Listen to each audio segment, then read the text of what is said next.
कैसे हैं आप लोग? हमारा क्लास अभी जो चल रहा है क्लास 10th का बोर्ड जो एग्जाम है उसके आधार पे चल रहा है।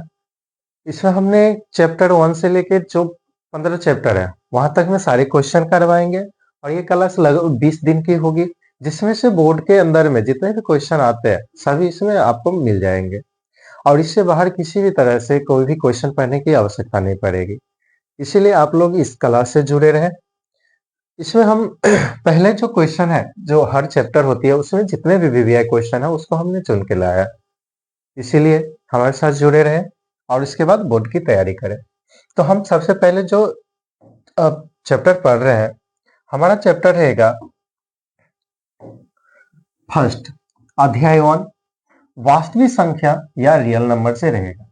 वास्तविक संख्या या रियल नंबर में हम कुछ चीजें जैसे पढ़ेंगे, वो चीजें क्या होंगे, जो इनका इंपॉर्टेंट चीजें होंगे उसके बारे में समझेंगे। तो उसके आधार पे जब हम पढ़ेंगे तो हमें उसमें कुछ कुछ चीजें देखना होगा, जिसमें से पहला होगा वास्तविक संख्या क्या होती है। वास्तविक संख्या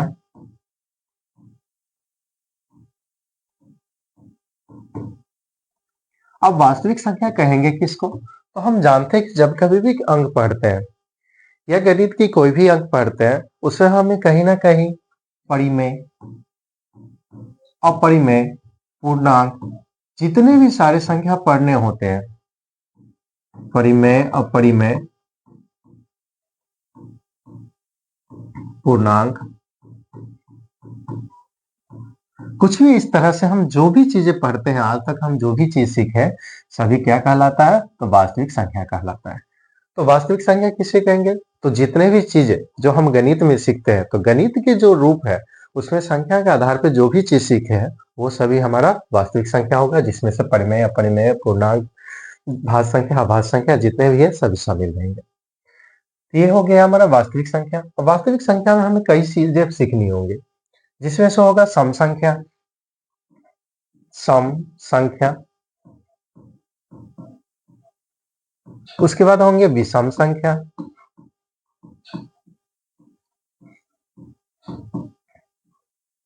इसके बाद होंगे परिमेय संख्या,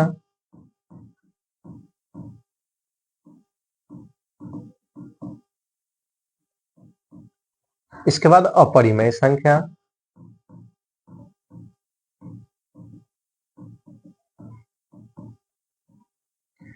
और एक पूर्णांक को शामिल करेंगे। इसके साथ साथ कई चीजें और भी है जिसे हमें समझना है। तो सबसे पहले यहाँ पे हम समझ लेते हैं सम संख्या। सम संख्या कहेंगे किसको, तो वे संख्या जो कहीं ना कहीं दो से पूर्णतः विभाजित हो। अब दो से पूर्णतः विभाजित होने का अर्थ है कि जैसे 2, 4, 6, 8 और 0 जिन संख्याओं के अंत में होंगे वो सभी हमारा सम संख्या कहलाएंगे। कौन कौन सी संख्या होने चाहिए, 2, 4, 6, 8 और 0, जिन ये संख्याएं जिन संख्याओं के अंत में होंगे वो हमेशा सम संख्याएं कहलाएंगे। जैसे 2, 7, 9, अब यहाँ पे हम 0 लगा देंगे तो यह पूर्णतः हमारा सम संख्या हो जाएगा।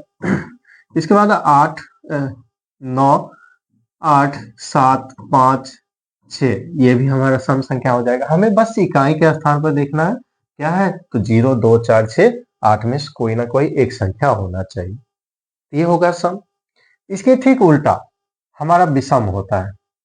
जैसे 1, 3, 5, 7 और 9 ये सारी संख्याएं जिन संख्याओं के अंत में होंगे या इकाई स्थान पे होंगे तो वो हमारा विषम संख्या कहलाता है। जैसे 7, 5, 4, वो 1 ये हमारा क्या है, तो हमारा विषम संख्या है।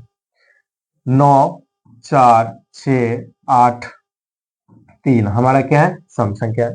तो इस तरह से हम पता करेंगे कि जब भी इकाई के स्थान पे कोई ये इनमें से 1, 3, 5, 7, 9 के जगह 9 में से कोई भी एक संख्या कहाँ होनी चाहिए, तो अंत में हो, तो हमारा क्या कहलाएगा, तो विषम संख्या कहलाएगा।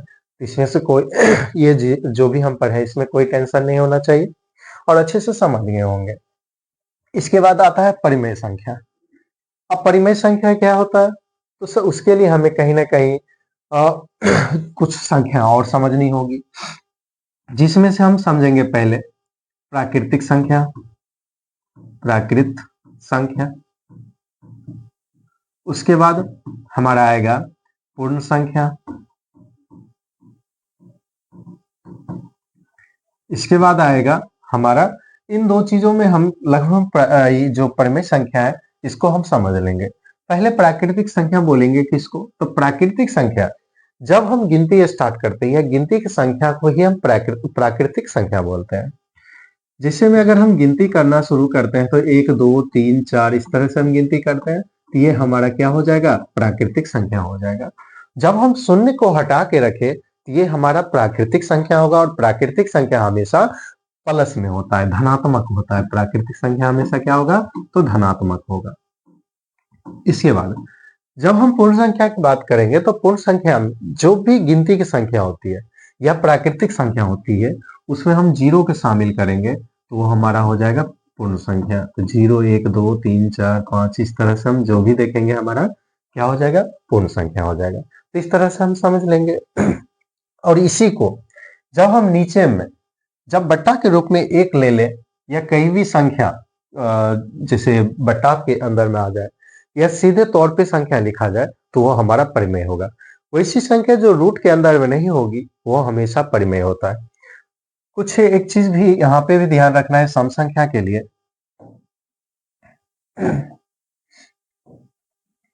जैसे अगर कुछ संख्या ऐसे होते हैं जो कहीं ना कहीं हमको एग्जाम में पूछा जाएगा सम और विषम के लिए।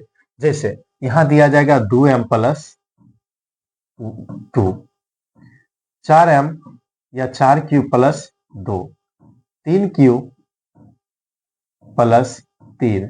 इसमें बताना है कि ये इसमें सम और विषम कौन सी होगी। तो हमें बस ध्यान रखना है आगे की ओर, ये वाला 2m है, 4m 4q है, ये सम होना चाहिए। लेकिन इसमें हम देख रहे हैं 3q दिया गया है, तो नहीं, इसमें जो पहली संख्या है ये सम नहीं है। 3 क्या है, सम नहीं है, और 3 सम नहीं है तो ये हमेशा या तो पूर्ण भी हो सकता है या सॉरी सम भी हो सकता है और दूसरा विषम भी हो सकता है। इसलिए ये एग्जाम में पूछेगा ही नहीं। हमें बस ध्यान रखना है ये वाला सम होना चाहिए, सम होना चाहिए। और सम के साथ साथ जब सम के बारे में पूछा जाए तो अंत में हमेशा सम ही हो, तब भी वह सम कहलाएगा। और यदि इस तरह से लिखा जाए 2m प्लस 1 6q प्लस 5, तो ये हमेशा क्या कहलाएगा, तो विषम कहलाएगा। तो आगे में यहाँ पे सम सम होता है और अंत में हमारा जो कोई भी संख्या हो विषम में होगा तो यही हमारा सम और ये विषम कहलाएगा और ये सम कहलाएगा। तो ये हर हाल में याद करके रखना है क्योंकि एग्जाम में बार बार पूछे जाते हैं। तो इस तरह से हमारा ये टॉपिक सम और विषम वाला ये था जिसमें हमें ये चीजें सीखनी थी। उसके बाद आता है हमारा परिमेय संख्या। तो वैसी संख्या जिसे हम p बटा q के रूप में लिख सकते हैं, और p बटा q का अर्थ होता है कि कहीं ना कहीं हम उसे बटा के रूप में लिख सकते हैं। बटा में कैसे लिखा जा सकता है, जैसे हम प्राकृतिक संख्या ले लेते हैं 1 2 3 4 इस तरह से, और जीरो को भी शामिल कर लेते हैं इस तरह से, और इसके नीचे में कहीं ना कहीं हमेशा एक होता है, एक होता है, एक होता है, एक होता है। इस सभी के नीचे में कहीं ना कहीं हमारा एक होगा, और ये एक ही जैसे ही नीचे में आ गया तो ये हमारा परिमेय संख्या कहलाएगा। या आप 5/7 भी लिख लेंगे ये भी परिमेय होगा, 6/3 भी लिखेंगे ये भी परिमेय होगा। इसके साथ साथ 0.9 ऊपर रेखा होगा ये भी होगा हमारा परिमेय। इसके बाद 0.13 1 3 1 3 1 3 ये भी हमारा परिमेय होगा। इस तरह से कई सारी संख्याएं होंगी, सिर्फ रूट वाली संख्याएं हमारा परिमेय नहीं कहलाएगा, नहीं तो सारी की सारी संख्याएं हमारा परिमेय कहलाएगा। तो इस तरह से उम्मीद करेंगे कि परिमेय समझ में आ गया होगा। उसके बाद होता है हमारा अपरिमेय। अपरिमेय संख्या क्या होगा, तो अपरिमेय संख्या वो होती है जिसे हम p बटा q के रूप में नहीं लिख सकते हैं। और जब हम p बटा q के रूप में नहीं लिखेंगे तो कौन कौन सी संख्याएं हो सकती है, जैसे में रूट वाली जितनी ही संख्या है जो बाहर नहीं निकल सकता उसे अपरिमेय बोलेंगे। √2, √3, √5, क्योंकि इन सभी का जब हम वर्गमूल करते हैं तो ये कहीं ना कहीं इतनी संख्याएं निकाल के देती है को पूर्णतः कभी भी विभाजित ही नहीं हो पाती है, इसीलिए यह हमारा क्या कहलाएगा, तो अपरिमेय संख्या कहलाएगा। √7 इस तरह से। यहाँ पे यदि √9 दिया जाए तो ये हमारा क्या होगा, तो हम जानते हैं कि √9 का कहीं ना कहीं वर्गमूल करने पे इसका 3 निकलेगा, यानी कि 3 का वर्ग हमारा 9 होता है, इसीलिए यह हमारा क्या हो गया, तो एक परिमेय संख्या हो जाएगा। तो ये जो हमारा संख्या है √9, तो जो संख्या है रूट के अंदर में हो और जिसका वर्गमूल निकाला जा सकता है उसे हम क्या बोलेंगे, तो परिमेय संख्या बोलेंगे। तो इस तरह से उम्मीद करेंगे समझ गए होंगे। इसके बाद 0.13 132 13 सॉरी कॉमा नहीं होना चाहिए,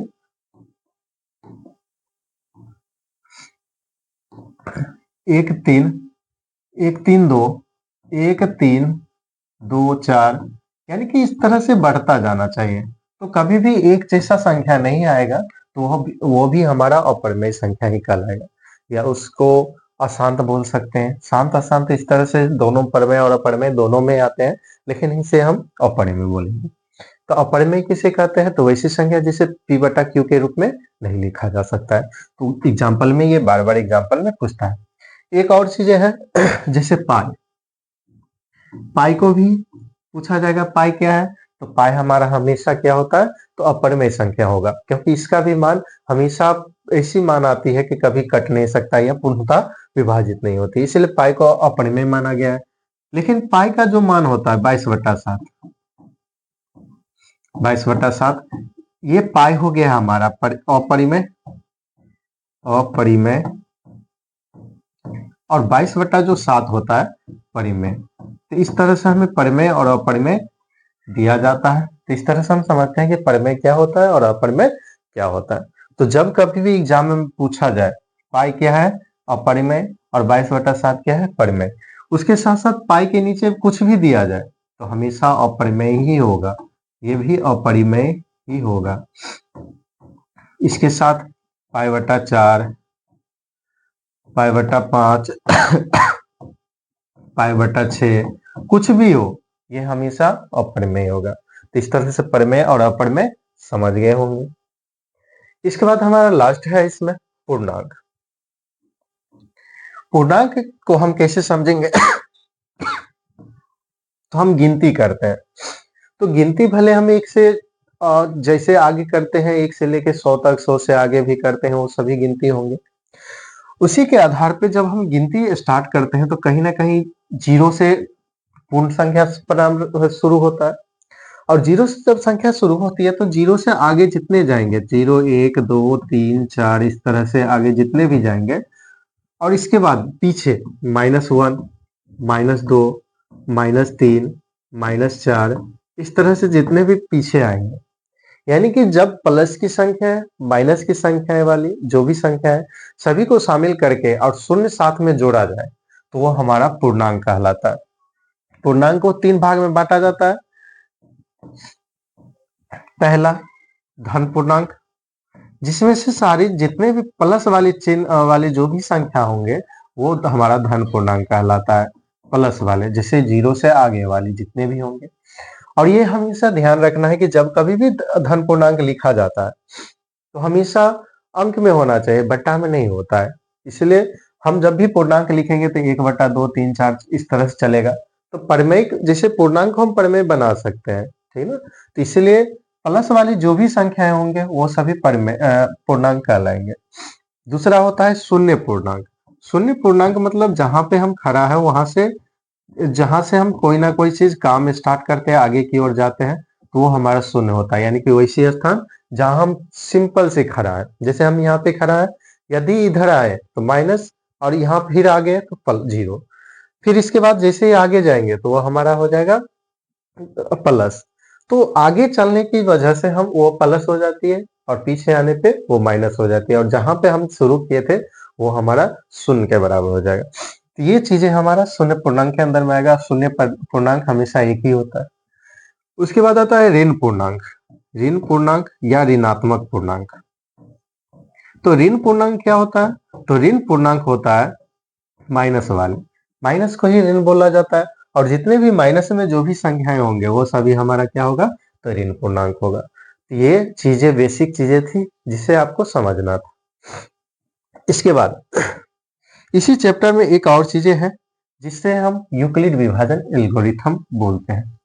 इसमें हमें एक चीजें और समझना है, यूक्लिड विभाजन एल्गोरिथम प्रमेयिका। ये क्या होती है? ये हमारा जो मैथ का जो लेखक है, जो मैथ की नए नए खोज करते हैं, उनके बारे उनका नाम है यूक्लिड, ठीक ना। उन्होंने खोज किया क्या कि जब कभी भी मौसम मौसम हम जब बचपन में सीखते हैं तो मौसम निकालना ही उन्होंने खोजा था। अब मौसम कैसे निकालते हैं? तो हम यूक्लिड विभाजन से मौसम निकालते हैं। तो हमारा जो विभाजता के नियम होता है ए बराबर बी क्यू प्लस आर। इसी को हम बोलते हैं विभाजता का नियम। क्या बोलेंगे इसको? विभाजिता का नियम। और विभाजता के नियम के आधार पे हम जब इसे समझेंगे तो इसमें हमें कई चीजें होती है। जब मान लेते कि दो संख्याएं हैं, एक तो 7 है, एक 10 है, हम इसे भाग देंगे। तो भाग देने के लिए हम पहले ध्यान सोचते हैं कि इनमें से छोटी संख्या क्या है। तो हम देख रहे हैं कि छोटी संख्या 7 है और बड़ी संख्या 10 है। तो 7 जो संख्या है उसे हम भाग देंगे बड़ी संख्या में। इस तरह से हम भाग दे देते हैं। तो जब हम टेबल पढ़ेंगे, 7 का टेबल पढ़ेंगे तो कितने बार में लगेंगे? तो एक बार में। यहाँ लिखेंगे 7, कटेगा घटेगा तो यहाँ बचेगा 3। इसके बाद यहाँ पे हमारा शेष आ गया किससे कम? तो यहाँ पे जिससे हम भाग दिए थे उससे कम आ गया। तो हम यहाँ पे विभाजता के नियम समझ रहे हैं। तो ये जो बीच वाली संख्या है जो ऊपर में दिया गया है, हम इसे क्या बोलेंगे? हम इसे बोलेंगे भाज्य। जिससे हम भाग दिए हैं उसे हम बोलेंगे भाजक। और जो जितना बार खात पड़े या टेबल पड़े हैं, पहाड़ा पड़े हैं, उसे हम बोलेंगे भागफल। और नीचे यहाँ पे जो भी बचेगा शेष आने के बाद उसे हम बोलते हैं शेषफल या शेष। तो इसी को हम बोलते हैं, यहाँ पे भाज को हम ए बोलेंगे, भाजक को हम बी बोलेंगे, भागफल को हम क्यू से सूचित करते हैं और आर को शेषफल। ठीक, तो इस तरह से हम देखेंगे। तो यदि ए बराबर बोले तो हम क्या बोल सकते हैं? तो यहाँ दिया गया है भाज्य बराबर भाजक गुने भागफल जोड़ या प्लस शेषफल। ये हमारा दिया गया है। तो ये चीजें हमें यहाँ पे ध्यान रखना है। तो ए बराबर बी क्यू प्लस आर होता है किसके आधार पे? यूक्लिड विभाजन एल्गोरिथम के आधार पे। और इसमें एक चीज पूछी जाएंगी कि हमेशा जब हम यूक्लिड विभाजन पढ़ते हैं तो यूक्लिड विभाजन में हम क्या पढ़ते हैं, किस चीज को समझते हैं? तो नोट कीजिएगा, यूक्लिड विभाजन एल्गोरिथम से हमेशा मौसा यानी कि एचसीएफ ज्ञात किया जाता है या हमेशा पढ़ा जाता है। जो बोलना है बोलिए। ज्ञात किया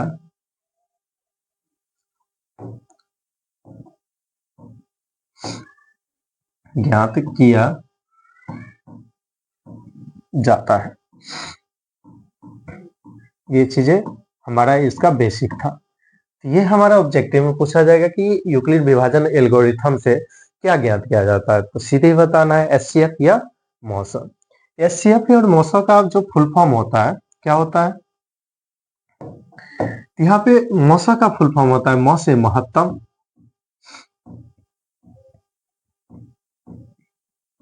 समापवर्त।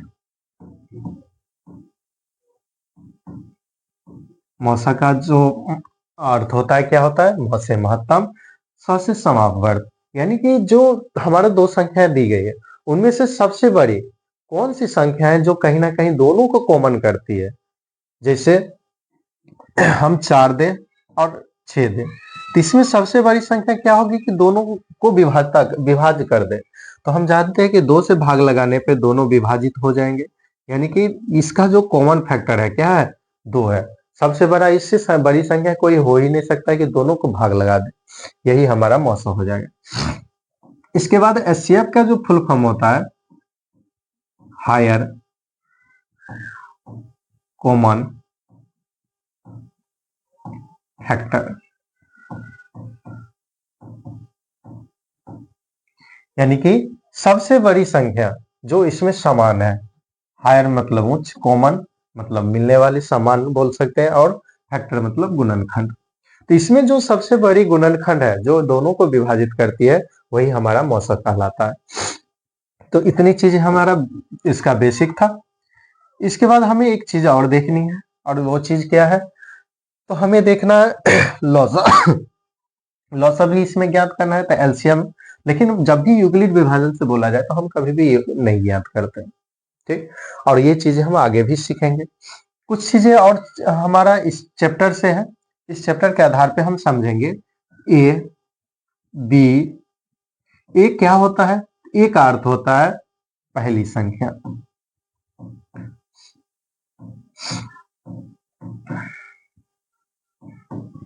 बी का अर्थ होता है दूसरी संख्या,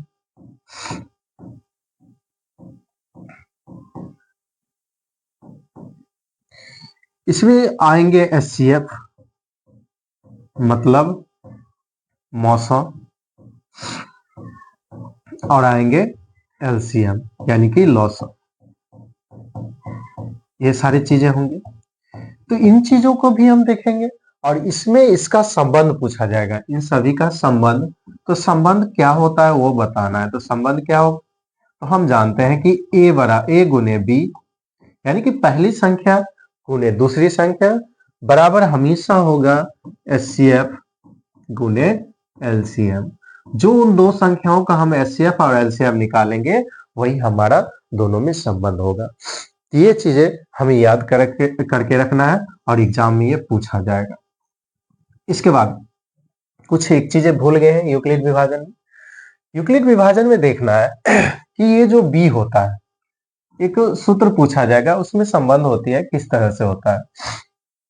तो जैसे आर के लिए बोला जाएगा, तो आर किस तरह से लिखा जाएगा वो हमें बताना है। तो देख रहे हैं कि शेष हमारा क्या आ रहा है, तो शेष हमारा आ रहा है कहीं ना कहीं इससे जीरो से बड़ा। तो हम इस तरह से बोल सकते हैं कि जीरो से बड़ा, या कभी जीरो भी आ सकता है, ये जीरो। तो यहाँ पे बोल सकते हैं जीरो से बड़ा या जीरो के बराबर कौन आएगा, तो आर आएगा। शेषफल आ रहा है ना, तो शेषफल को ही हम दिखा रहे हैं कि यहाँ पे हाँ जीरो से बड़ा या बराबर आ रहा है, तो ये कौन है, आर है। और इससे हमेशा बड़ा, जो जब हम भाग लगाते हैं तो इससे बड़ा जो आएगा हमेशा कौन आता है, तो यहाँ पर वाला बी। तो इससे हमेशा बड़ा कौन होगा, तो बी होगा। ये भी चीजें हमें संबंध के रूप में याद रखना है यूक्लिड विभाजन में, ये भी एग्जाम में पूछे जाएंगे। तो इसका जो इम्पोर्टेंट चीजें थी क्या क्या था, एक ये है जो ऑब्जेक्टिव में पूछा जाएगा, एक ये है, और ये अभी जो संबंध पढ़ रहे हैं ये चीजें। अब हम चलते हैं अपना जो आज का क्लास है उसके ऊपर। इसमें जो क्वेश्चन है उसको हमें बना कर दिखाना है कि हाँ किस तरह से उसको बनाया जाता है, समझना है।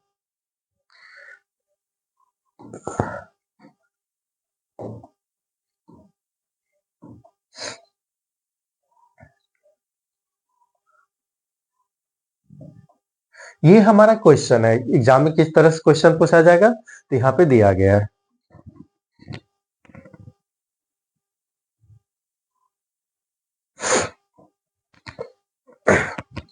पहला क्वेश्चन है, निम्नलिखित संख्याओं का एचसीएफ ज्ञात करने के लिए यूक्लिड विभाजन एल्गोरिथम का प्रयोग कीजिए। तो हम यहाँ पे जितने भी इस चैप्टर से क्वेश्चन पूछे जाएंगे 2 अंकीय ही पूछे जाएंगे, 2 अंकीय या 2 नंबर का ही पूछा जाता है। ये 2 अंकीय प्रश्न है, और इस क्वेश्चन को कभी 5 नंबर में भी पूछा जाता था, लेकिन पहले के समय में। अब जब जैसे ही क्वेश्चन की संख्याएं ज्यादा हो गई है तब से हमारा 2 अंक में ही पूछा जाता है। तो 2 अंकीय प्रश्न में हमें ये ध्यान रखना है। पहला क्वेश्चन, हमें एचसीएफ निकालना है किससे? यूक्लिड विभाजन एल्गोरिथम का प्रयोग करके। ठीक, अब जैसे यूक्लिड विभाजन एल्गोरिथम का प्रयोग करेंगे तो हमें याद रखना है कौन सी चीजें? तो मौसम। मौसम क्या होगा उसके बारे में हम समझे। तो 135 और 225 का हमें निकालना है। मौसम किसका निकालना है? तो हमें 135 और 225 का एचसीएफ निकालना है। और किसके वजह से? तो हमें यूक्लिड विभाजन एल्गोरिथम से निकालना है। तो जब हम यूक्लिड विभाजन एल्गोरिथम में जाएंगे तो सबसे पहले हम देखेंगे दोनों में से छोटा क्या है। जो छोटी संख्या होगी उसे हमें भाजक बनाना है। इस भाजक कैसे बनाएंगे? तो यहाँ पे हमने देखा था कि भाजक बनाने के लिए इस तरह से हम लाइन देते हैं। तो इसमें जो इधर होगी 135 जो दिया गया है छोटा है इससे, तो 225 से, तो हम इसे भाजक बना लेंगे। और जो बड़ा है 225 उसे हम भाज बना लेंगे। और यहाँ पे हम सॉल्यूशन कर रहे हैं तो हल यहाँ से लिखेंगे सॉल्यूशन इस तरह से। अब इसके बाद हमें करना क्या है? तो हम जानते हैं भाग देते हैं यूक्लिड विभाजन में या मौसा निकालने के लिए हमें सब पहले भाग दिया जाता है। तो भाग करेंगे तो 135 का कितना बराबर है? ये कहीं ना कहीं 225 से छोटा हो या इसके बराबर हो जाए। तो हम जानते हैं कि 135 को यदि 2 से गुना करेंगे तो हमारा हो जाएगा 270। तो 270 और यहाँ पे दिया गया है 225, ये कितने बार में भाग लग रहे हैं? तो एक बार में लग रहा है। यहाँ पे हम लिखेंगे एक, भाजक के रूप में, भागफल के रूप में कितने लिखेंगे? एक लिखेंगे। जैसे ही हमारा एक हो जाएगा तो यहाँ पे हम एक लिख देंगे। तो हम 135 का टेबल एक बार पढ़े हैं तो यहाँ लिखेंगे 135 और यहाँ पे हम घटाएंगे तो 5 में से 5 गया 0, ये हो गया 2 में से 3 नहीं घटेगा तो हासिल लेंगे तो यहाँ हो जाएगा 12, 12 में से 3 घटाएंगे तो 9 और 1 में से 1 गया तो 31 बचा, यानी कि 0 हो गया। अब चूंकि हम दो अंकीय में पढ़ रहे हैं तो 2 अंकीय वाले में हमेशा ध्यान रखना है यहीं पे जो शेषफल आया ऊपर से कोई अंक बचा नहीं है, तो नहीं बचा है तो हम क्या करेंगे कि यहाँ पे जो भी अंक दिया गया है उसके आधार पे ही हम बनाएंगे। तो यहाँ पे शेषफल के रूप में हमारा 90 आया और 90 है तो यहाँ पे हम देख रहे हैं तो ये छोटा है 135 बड़ा हो गया है। तो हमें जो पहले भाग दिए थे उसी संख्या से हम भाग देंगे जो शेषफल आया उससे। तो 135 था तो 135 में हम 90 से भाग देंगे जो शेषफल आया है। अब इसको लगाएंगे तो 90 दूना 180 होता है, फिर से ये एक बार में ही लगेगा तो 90 हो गया और जब घटाएंगे तो हमारा हो जाएगा 45। यहाँ तक कोई दिक्कत नहीं हुआ होगा। अब यहाँ पे बचा हमारा 45। अब 45 को फिर से हमें भाग देना है, जब तक यहाँ 0 नहीं आ जाएगा तब तक नहीं छोड़ेंगे। तो यहाँ पे किससे भाग देना है? तो हम अभी जिससे भाग दिए थे किससे? तो 90 से, यहाँ पे 90 लिखेंगे और यहाँ पे हम भाग देंगे तो कितने बार में लगेंगे? तो 2 बार में। तो यहाँ पे हो गया 45 दूनी 90 और पूरा पूरा कट गया। तो हमें बस ये ध्यान रखना है कि जो बचपन में मौसा सीखे थे उसके आधार पे इसको बना लेना है और यही मौसा हमारा यहाँ पे हो जाएगा। अब यहाँ पे हमें लिखना क्या है? तो हमें लिखना है यूक्लिड विभाजन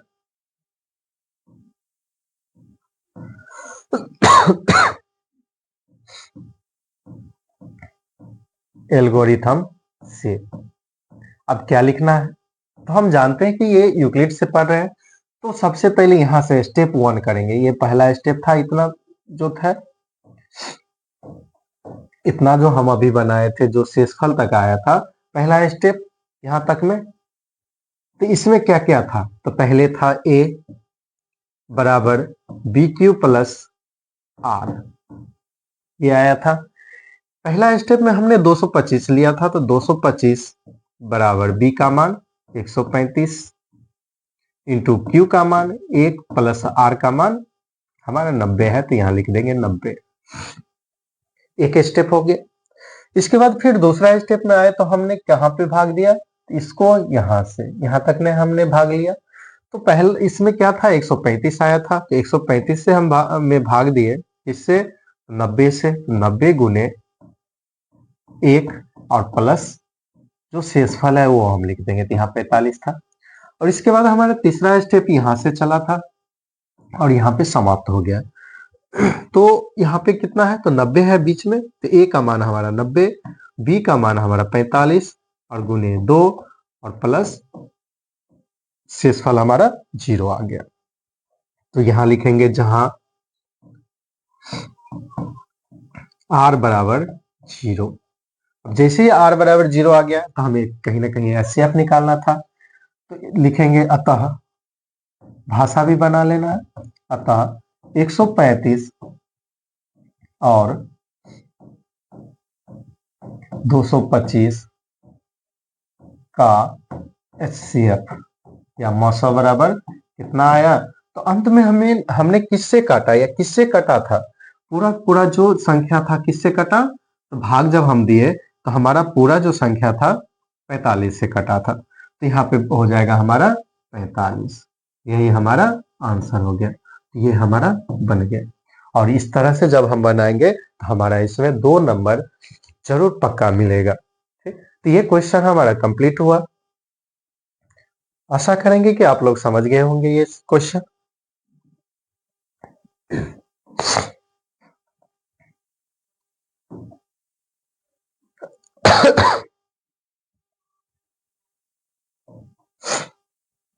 ये हमने बता दिया है यहाँ पे।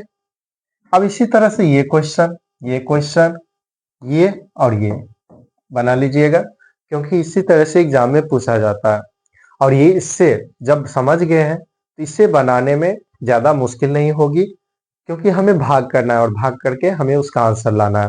और ये क्वेश्चन हमारा एग्जाम में बार बार पूछा जाता है, क्योंकि पिछले साल भी पूछा गया था इन्हीं सब में से। और अब जो आएगी अगले, अब जो साल होगी या इसमें जो एग्जाम होगी इसमें भी ये पूछा जाएगा। तो इस तरह से आप बना लीजिएगा, क्वेश्चन उतार लीजिए और बना लीजिएगा।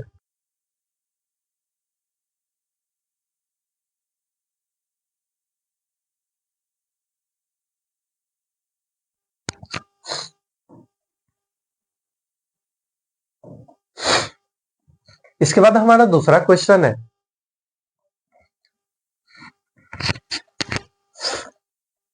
इसमें दिया गया है किसी परेड में 616 सदस्यों वाली एक सेना की आर्मी टुकड़ी को 32 सदस्यों वाले एक आर्मी बैंड के पीछे, यहाँ पे पीछे है, मार्च कराना है।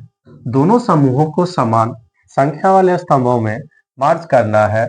उस स्तंभ की अधिकतम संख्या क्या है जिसमें वे मार्च कर सकते हैं। हमें इसका जो क्वेश्चन है इसमें दिया गया है टोटल मिला के कुल जो सदस्यों की संख्या है, या सीधे हम बोले तो हम सॉल्यूशन करते हैं, हल।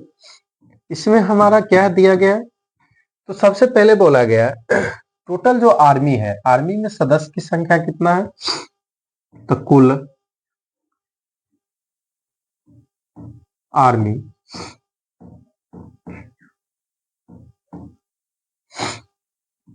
की सदस्य की संख्या बराबर, सदस्य की संख्या बराबर कितना दिया गया है, तो 616 दिया गया है। इस तरह से हम देखते हैं कि जो टोटल जो आर्मी दिया गया है कितने हैं, 616। इसे जो बराबर बराबर 32 भाग जो है ना, एक सेना जैसे यहाँ पे बैंड बनाएगा, इस तरह से 616 सदस्य को एक में 32 होना चाहिए, फिर दूसरे में 32 होगा। इस तरह से कितने जो भाग है उसके आधार पर बांटा जाएगा कि सभी में बराबर बराबर आ जाए, यानी कि सभी में 32 32 जो सदस्य है आर्मी की जो संख्या है सभी आ जाए, हमें वो ज्ञात करना है। तो जब कभी भी इस तरह से बोला जाए स्तंभ की अधिकतम संख्या क्या होगी और मार्च कर रहे हैं, तो अधिकतम संख्या के बारे में पूछा जाए तो हमेशा मौसा निकालना है, और जब कभी भी मिलने की बात की जाए तो हमेशा लौसा निकालना है। यहाँ पे संख्या निकालना है, तो यहाँ पे हमने पहला जो कुल आर्मी था या जो आर्मी की कुल संख्या है वो भी लिख सकते हैं, तो यहाँ पे हमने लिख लिया। इसके बाद किसके पीछे करना है, तो बैंड के पीछे, आर्मी बैंड के पीछे, आर्मी बैंड के पीछे पीछे में कितने टुकड़ी? तो एक टुकड़ी में, एक टुकड़ी में सदस्य की संख्या बराबर, तो कितने संख्या है? हमारा 32 है संख्या, तो यहाँ पे लिखेंगे हम 32। ये हमारा सदस्य है, तो 32 संख्या पर। और जब ये दोनों हमने 616 पूरा टोटल सदस्य लिया, एक जो लाइन है उसमें 32 है, तो इतने एक कितने लाइन बना सकते हैं वो हमें बताना है। इसीलिए स्तंभों की अधिकतम संख्या, स्तंभों की अधिकतम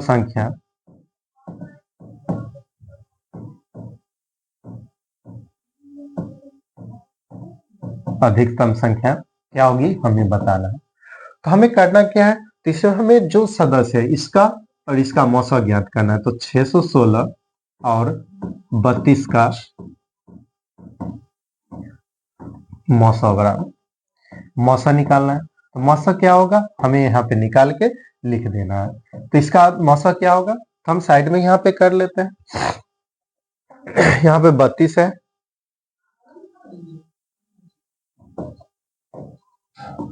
और इसे हमें भाग देना है 616 में। कितने बार में लगेंगे? तो एक बार में। तो यहाँ से लगाएंगे तो 32 होगा, घटाएंगे तो 11 में से 2 गया तो 9, फिर यहाँ बचेगा 2, 29 हो गया। यहाँ पे 6 से लगाएंगे, 9 से लगाएंगे तो 9 दूनी 18 और 27 से 1 28 हो जाएगा, तो 288 यहाँ पे आ रहा है। और जब हम इसे घटाएंगे तो 6 में 60 गया तो 8, यहाँ बचेगा 0 यानी 31, यहाँ पे भी बचेगा 31, दोनों जगह 31 हो गया, यानी कि 0 0 बचा। इसके बाद जब हमारा शेषफल 8 आ गया तो 8 से हम भाग लगाएंगे 32 में, तो कितने हो जाएंगे? तो 32 ये 8 से पूरा कट जाएगा, तो 4 बार में कटेगा, और 32 से 8 चौके 32 होता है, तो पूरा पूरा कट गया। यानी कि जो अधिकतम स्तंभ की संख्या है कितने हैं? तो 8 है। तो हम यहाँ पे जो मौसा हमारा आया कितना आया? तो 8 आया, पूरा 8 से कटा, इसीलिए जो संख्या है अधिकतम संख्या 8 हो गया। यही हमारा इसका आंसर हो जाएगा इस क्वेश्चन का। तो इस तरह से हम इस क्वेश्चन को हल करते हैं। तो उम्मीद करेंगे कि ये समझ गए होंगे। तो समझने के लिए बस यही चीजें थी। कुछ बेसिक क्वेश्चन भाई भले बड़ी दी जाए, लेकिन हमेशा ध्यान रखना है छोटी बातें यहाँ पे दिया गया है, उन छोटी बातों को हमें ध्यान में रख के बनाना है। इसके बाद नेक्स्ट क्वेश्चन हमारा है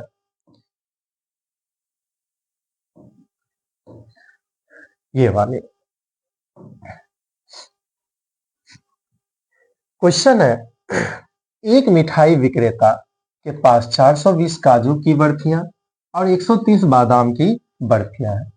वह इनकी ऐसी ढेरियां बनाना चाहती है कि प्रत्येक ढेरी में बर्फियों की संख्या समान रहे तथा ये ढेरियां बर्फी की प्रात में न्यूनतम स्थान घेरे, और इस काम के लिए प्रत्येक ढेरी के कितने बर्फियां रखी जा सकती है। यानी कि एक थाली है, मान लेते हैं कि एक थाली है जिसमें टोटल 420 हमारा क्या दिया गया है? तो काजू की बर्फी है, ठीक। और इसे हमें थाल में ऐसे रखना है कि कहीं ना कहीं किस आधार पे बन जाए, तो जिसमें से कुछ बर्फियां 130 जो है बादाम की भी बर्फियां है, काजू की बर्फी और यहाँ पे बादाम की बर्फी, दोनों को हमें मिक्स करके ऐसे रखना है कि थाली में जैसे लाइनिंग है इस लाइन के आधार पे पूरा पूरा ये रखा जा सके। तो एक लाइन में जो हमें मान लेते हैं कि 10 है, तो सभी में 10-10 आने चाहिए, और इसके आधार पे ये लाइन कितने बनेंगे वो आपको बताना है। तो इसमें भी बस यही काम करना है, हमें रखना हो या ये चीजें करनी है तो हमेशा मौसा निकालेंगे। तो आंसर हम किस तरह से इसको सॉल्यूशन करेंगे या हल करेंगे? तो सॉल्यूशन करने के लिए सबसे पहले हमें जो दिया गया लिख लेंगे। काजू की बर्फी की संख्या दिया गया है, तो यहां लिखेंगे काजू के बर्फियों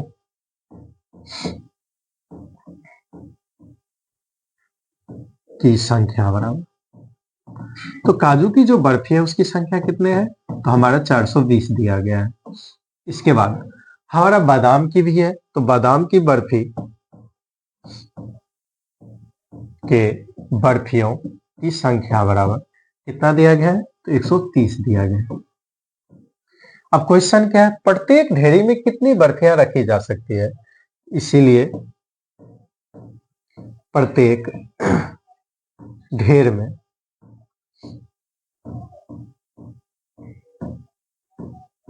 में बर्फियों की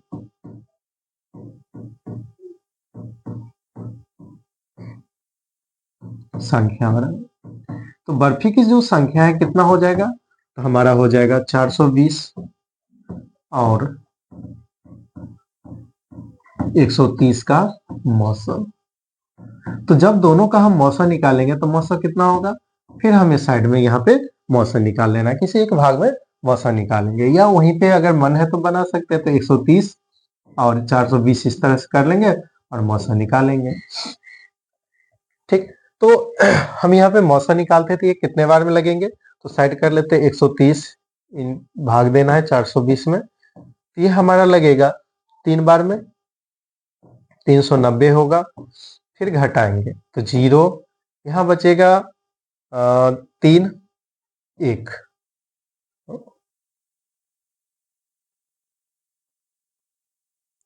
0 सॉरी 12 में सुनो गया 3 कट गए, तो यहाँ पे हमारा बचेगा 30 बचेगा, और 30 को हमें 130 में भाग देना है, तो 130 में भाग देंगे तो कितने बार में लगेंगे, तो 4 बार में, ये हमारा हो जाएगा 120, फिर यहाँ 10 बचेगा और 10 को हम भाग लगाएंगे 30 में, तो हमारा पूरा का पूरा जो संख्या किससे कट रहा है, तो 10 से कट रहा है, इसलिए इसका जो मौसम होगा हमारा क्या हो जाएगा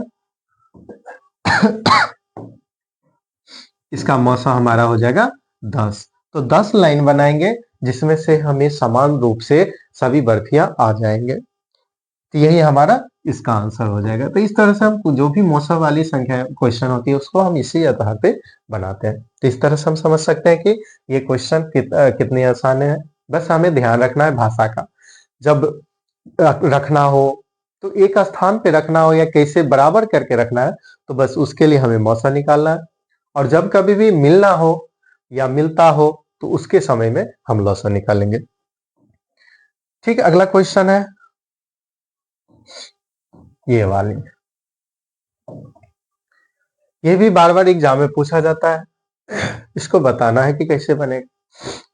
क्वेश्चन दिया गया है, अभाज्य गुणनखंड विधि से निम्नलिखित पूर्णांकों के मौसा और लौसा ज्ञात कीजिए। हमें अभाज्य गुणनखंड विधि से लौसा और मौसा ज्ञात करना है।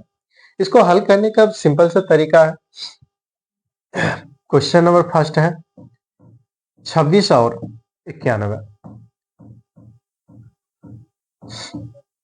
अभाज्य गुणनखंड किसको बोलते हैं, तो अभाज्य गुणनखंड का अर्थ होता है लौसा करके उसका जो जितने बार भाग लगेगा उन संख्याओं को एक साथ लिखना। जैसे यहाँ पे 26 है तो 26 को हम भाग लगाएंगे, किससे लगेगा, तो ये 2 से लग रहा है, तो 2 से लगाते ही कितने बार में लगेंगे, तो 13 से लगेगा, और इसके बाद कोई भी इसका गुणनखंड नहीं हो सकता, या 13 से 13 लगेगा लेकिन बाद में 1 आ जाएगा, यानी कि हम इसे बोल सकते हैं कि 26 का जो गुणनखंड हो रहा है कितना, तो 26 बराबर हो रहा है 2 गुने 13, यही हमारा इसका गुणनखंड हुआ।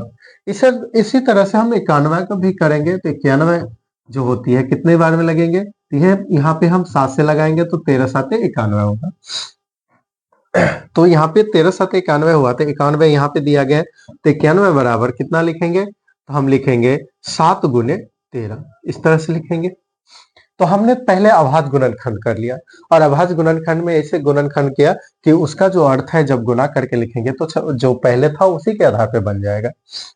और इसके बाद जब हमने ये किया तो इसमें हमें मिलाना है कौन सी संख्याएं मिल रही है, तो हम देख रहे हैं कि 13 13 दोनों में मिल रहा है, तो हम लिखेंगे 26 और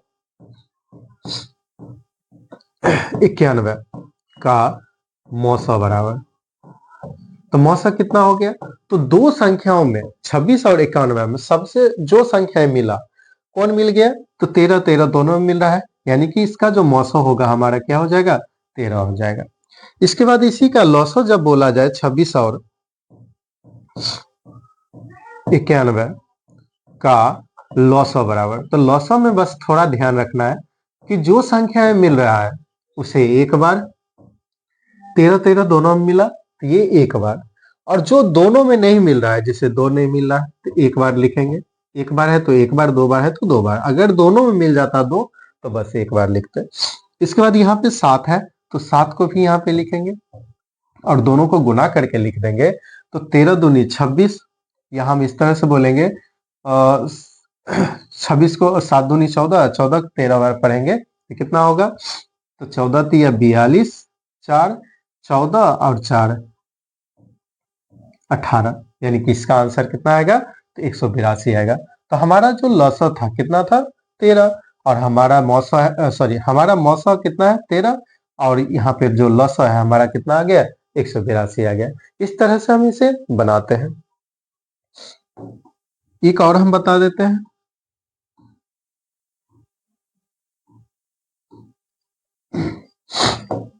ये अभी 2 अंक वाला था, हम यहाँ पे 3 अंक वाला बताते हैं। हम ये बता देते हैं 4 नंबर क्वेश्चन दिया गया है, 12, 15 और 21 का मौसा और लौसा निकालना है। तो जब हम मौसा और लौसा निकालेंगे तो करेंगे क्या, तो सबसे पहले 12 का गुणनखंड करेंगे, तो 12 का लौसा कर लेंगे। छोटी संख्या 2 से लगेगा, फिर 2 से लगेगा, फिर 3 से लगेगा। फिर यदि 15 से करेंगे तो यहाँ पे आ जाएगा 3 गुने 15 हो जाएगा। इसके बाद 21 को करेंगे तो यहाँ पे हो जाएगा 3 गुने 7, 7 या 21 होता है। इस तरह से हम लौसा करके यहाँ पे लिख लेंगे। अब हम यहाँ पे देख रहे हैं कॉमन क्या मिल रहा है, दोनों में मिल क्या रहा है, तो इसमें यहाँ से 3 दोनों में मिल रहा है, इसके अलावा कोई और संख्या नहीं मिल रहा है। तो हम आंसर में लिखेंगे 12, 15 और 21 का मौसा बराबर, तो मौसा क्या हो जाएगा, तो जो संख्याएं सभी में मिल रहा है वही हमारा मौसा होगा। तो सभी में क्या मिल रहा है, 3 मिल रहा है, तो यह हमारा मौसा हो जाएगा। इसके बाद यदि हम लौसा की बात करें तो 12, 15 और 21 का हम लौसा निकाल रहे हैं, तो लौसा कितना हो जाएगा, तो जो संख्या मिला उसे एक बार, और जो संख्या नहीं मिल रहा है, जैसे 2 किसी में भी नहीं मिल रहा है, 2 नहीं मिल रहा है तो 2 बार 2 है, तो इसे हम यहाँ पे लिख लेंगे 2 गुने 2, फिर गुना, यहाँ पे 5 है तो 5 गुना 7, इस तरह से हम लिखेंगे और सभी को हल करके लिखेंगे तो कितना हो जाएगा, तो हम बोल 3 दूनी 6, 6 दूनी 12, 12 पंचे 60, और 60 को 7 बार पढ़ेंगे, 6 7 42 होता है, तो 420 हो जाएगा। यही हमारा लौसा और मौसा होगा। तो जब कभी भी अभाज्य गुणनखंड के रूप में पूछा जाए तो हम इस तरह से इसको हल करते हैं। तो ये हमारा इसका सॉल्यूशन था। आशा करेंगे कि आप लोग समझ गए होंगे। यहाँ तक जो भी चीजें थी बेसिक में हमने समझा दिया, और बार बार ये एग्जाम में पूछा जाएगा, इसलिए इस सभी को पढ़ना है, देखना है और याद करके रखना है। इससे बाहर कुछ भी नहीं हो, बस क्वेश्चन में बस ये याद रखना है, अंक बदल सकते हैं, बस क्वेश्चन सेम ही रहेंगे।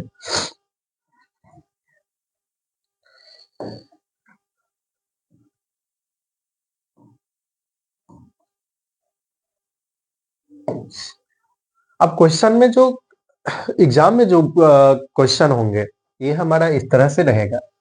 अभाज्य गुणनखंड द्वारा 24 और 36 का मौसा तथा लौसा ज्ञात करें। इसे हल कैसे करेंगे, तो हमने यहाँ पे पीछे जो पढ़ा था वो बेसिक था कि किस तरह से बनाया जाता है। अब इसको एग्जाम में जो इस पिछले साल की जो एग्जाम थी उसमें भी पूछा गया था, यही इस टाइप के क्वेश्चन टाइप ये रहता है, बस मान अलग अलग रहता है। तो ध्यान रखना, हमें हल करना,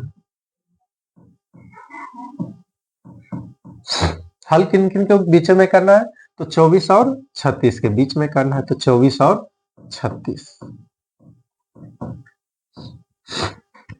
24 और 36 का जब हम लौसा और मौसा निकालेंगे तो सबसे पहले अभाज्य गुणनखंड करना है। तो अभाज्य गुणनखंड करेंगे तो 24 बराबर हो जाएगा 2 गुने 2 गुने 3 गुने 2, यानी कि 3 2 होगा, अतिरिक्त 24 हो जाता है।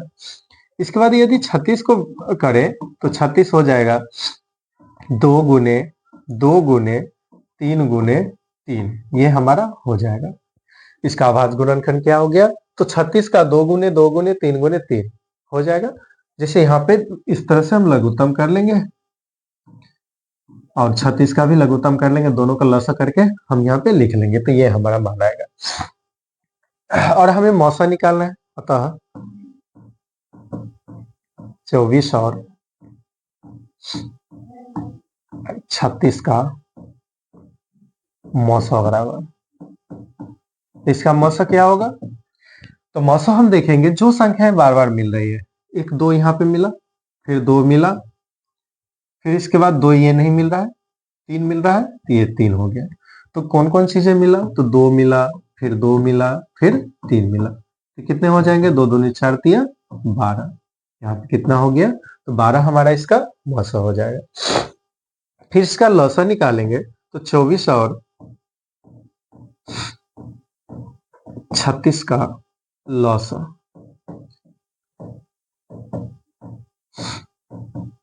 कितना आया? तो जब हम लौसा निकालेंगे तो जो मिल रहा है उसे एक बार लिख लेंगे, फिर मिला यहाँ लिखेंगे, फिर मिला यहाँ लिखेंगे, और जो नहीं मिला उसे हम अलग से फिर लिख लेंगे। तो जो चीजें मिल जाती हैं वो चीजें हमें यहाँ पे लिख लेना, और दोनों को गुना करना है। तो दो दूनी चार, चार तिया 12, 12 दूनी 24, और 24 तिया कितना होगा? तो चार तिया 12, दो तिया 6, एक 7, हमारा कितना हो जाएगा? 72 हो जाएगा। तो हमारा मौसा कितना था इसका आएगा? तो 12, और लौसा कितना आएगा? 72। तो इस तरह से हम जब कभी भी क्वेश्चन इस तरह से पूछा जाए तो हमारा आंसर ये होना चाहिए, और इस तरह से हमारा इसका आंसर हो गया, तो इसमें हमारा 2 नंबर मिलेगा। तो ये उम्मीद करेंगे समझ गए होंगे।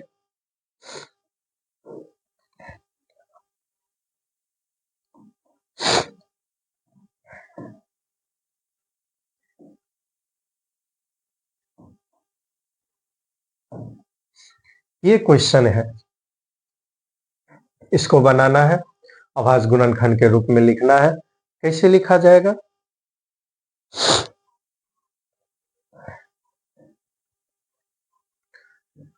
क्वेश्चन दिया गया है, निम्नलिखित संख्याओं को अभाज्य गुणनखंडों के गुणनफल के रूप में व्यक्त कीजिए।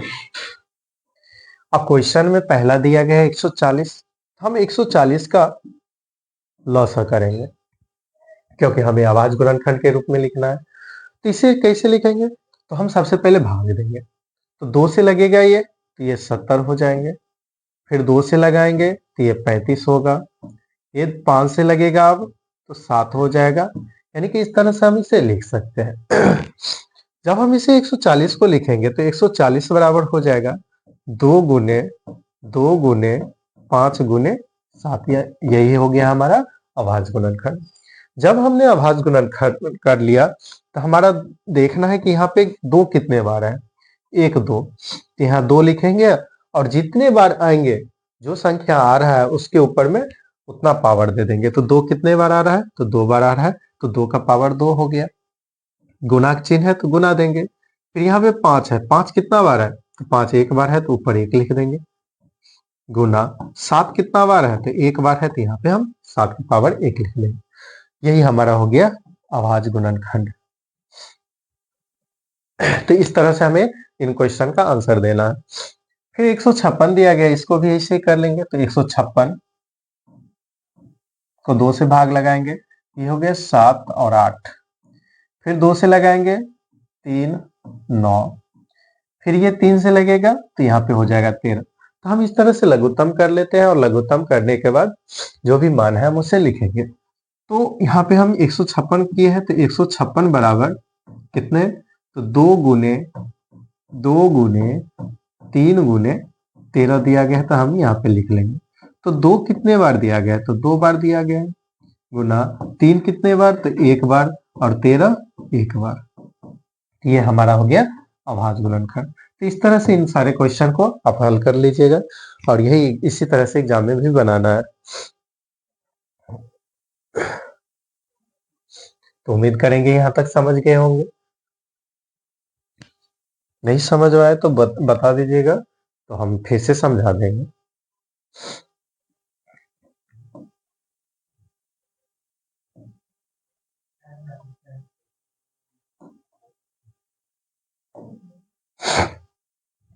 ये क्वेश्चन है, हमने संबंध वाले पहली संख्या दूसरी संख्या बराबर एलसीएम और एचसीएफ वाला संबंध जो था उस पे बताए थे वो सूत्र, उसी के आधार पे ये क्वेश्चन बनाना है।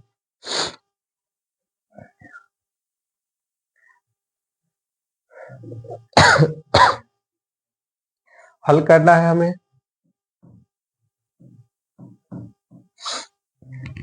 क्वेश्चन दिया गया है एचसीएफ 306 657 बराबर 9 दिया गया है। तो हमने एचसीएफ निकाला 306 657 और 9 का जब 306 और 657 का जब मौसा निकाला तो हमारा 9 आया। तो इसी संख्या का हम लौसा निकालेंगे तो वो कितना आएगा वो हमें बताना है।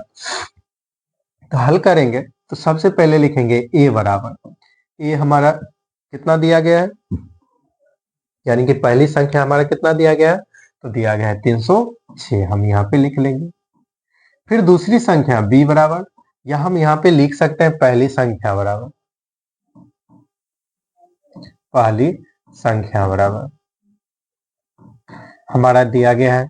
फिर दूसरी संख्या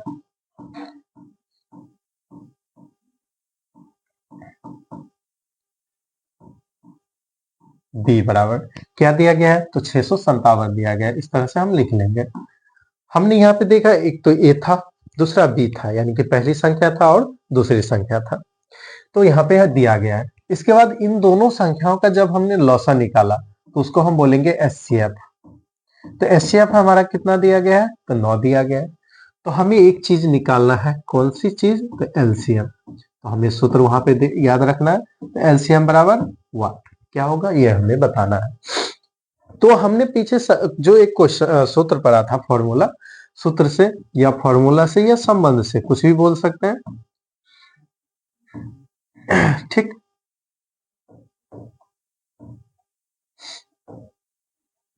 से क्या सूत्र पढ़ा था, तो हमने पढ़ा था ए गुने बी बराबर एचसीएफ गुने एलसीएम, ये हमने सूत्र पढ़ा था। जब हम यहाँ पे ए गुने बी करेंगे तो हम जानते हैं कि यहाँ पे ए का मान हमें दिया गया है और ए का मान हमारा कितना है, तो ए का मान हमारा दिया गया है 306 गुने बी का मान हमारा दिया गया है 657 बराबर एचसीएफ का मान 9 गुने एलसीएम निकालना है, तो एलसीएम को ऐसे ही लिख देंगे, ठीक। जब हमने यहां तक लिख लिया, एक मिनट,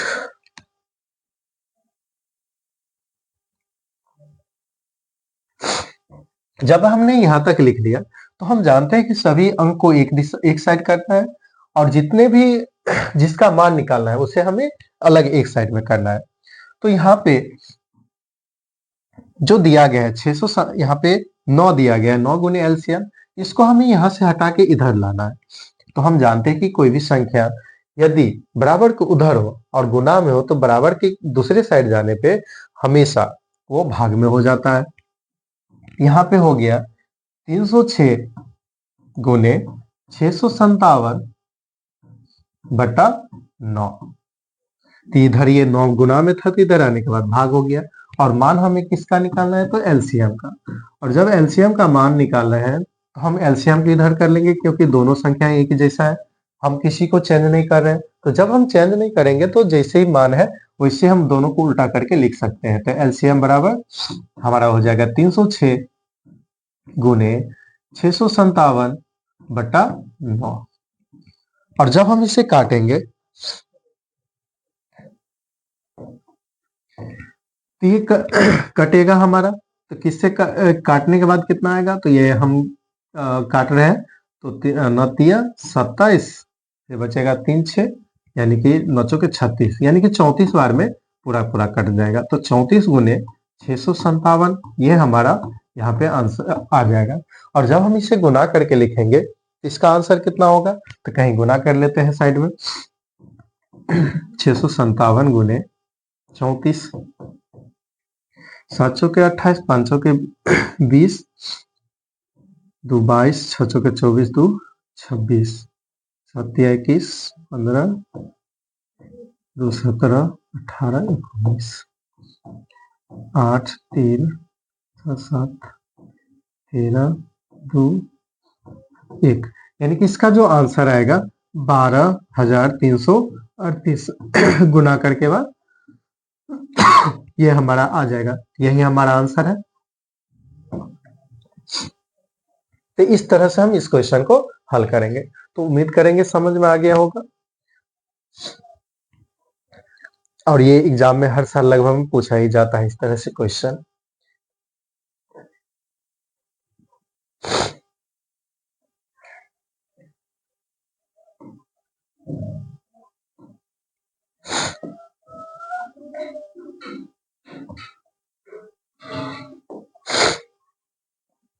नेक्स्ट क्वेश्चन है, जांच कीजिए कि क्या किसी प्राकृतिक संख्या n के लिए संख्या 6 अंक 0 पर समाप्त होता है।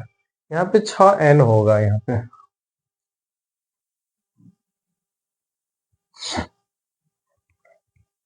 तो इसका जब हम हल करेंगे तो ये याद करके रखना है कि किस तरह से हल किया जाता है। वैसे एग्जाम में पूछा नहीं जाता है। हमें बताना है कि क्या किसी प्राकृतिक संख्या n के लिए कोई संख्या 0 पे समाप्त होगा और कोई भी संख्या दिया जाए। तो चूंकि हम जानते हैं कुछ भाषा इसमें बनेंगे, तो लिखेंगे हम जानते हैं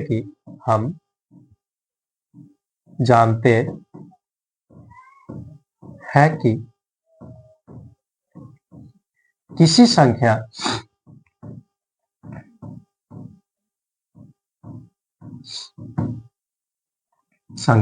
को शून्य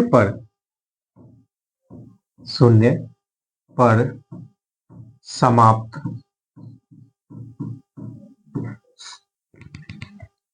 होने के लिए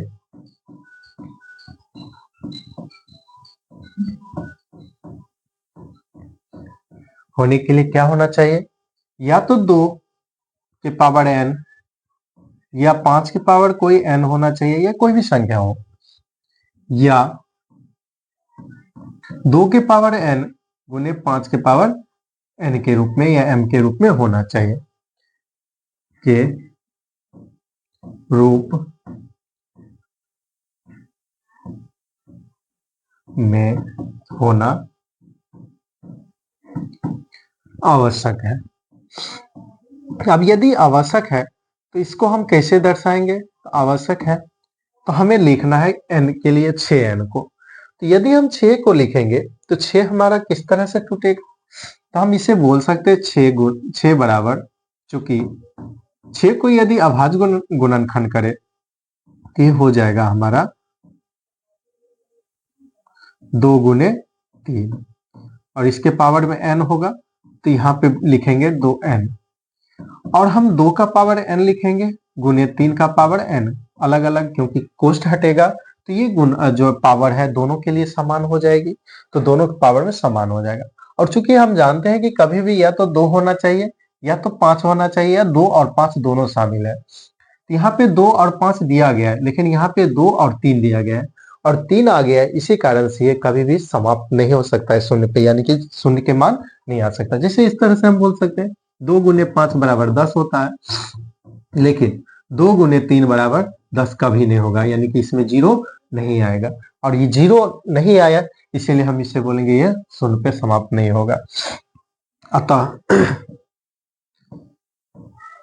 6n शून्य पर समाप्त नहीं होगा। हो गया।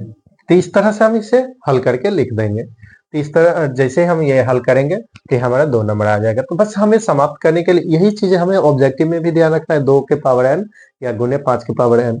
तो जब इस तरह से दिया जाए तो ऑब्जेक्टिव में भी इसका शून्य पर समाप्त होगा, या नहीं तो ये शून्य पे समाप्त नहीं हो सकता। तो उम्मीद करेंगे समझ गए होंगे यहाँ पे।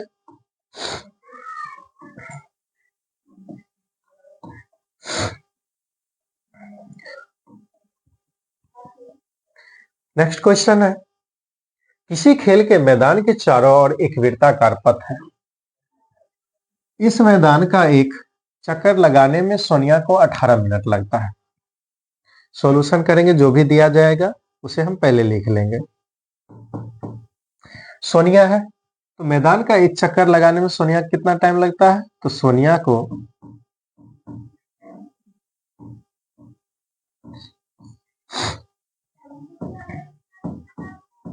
एक चक्कर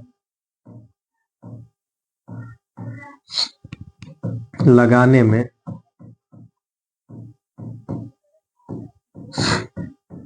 लगा समय बराबर कितना समय लग रहा है? तो हम उसको लग रहा है 18 मिनट। यहाँ पे हम लिखेंगे 18 मिनट। सोनिया कितना मिनट लगा? तो 18 मिनट लगा। उसके बाद यहीं पे दूसरा व्यक्ति है, जबकि मैदान का एक चक्कर लगाने में रवि को 12 मिनट लगता है। तो एक दूसरा व्यक्ति है रवि, और रवि को कितना लगता है? तो रवि को एक चक्कर लगाने में लगा समय बराबर कितना मिनट? तो 12 मिनट।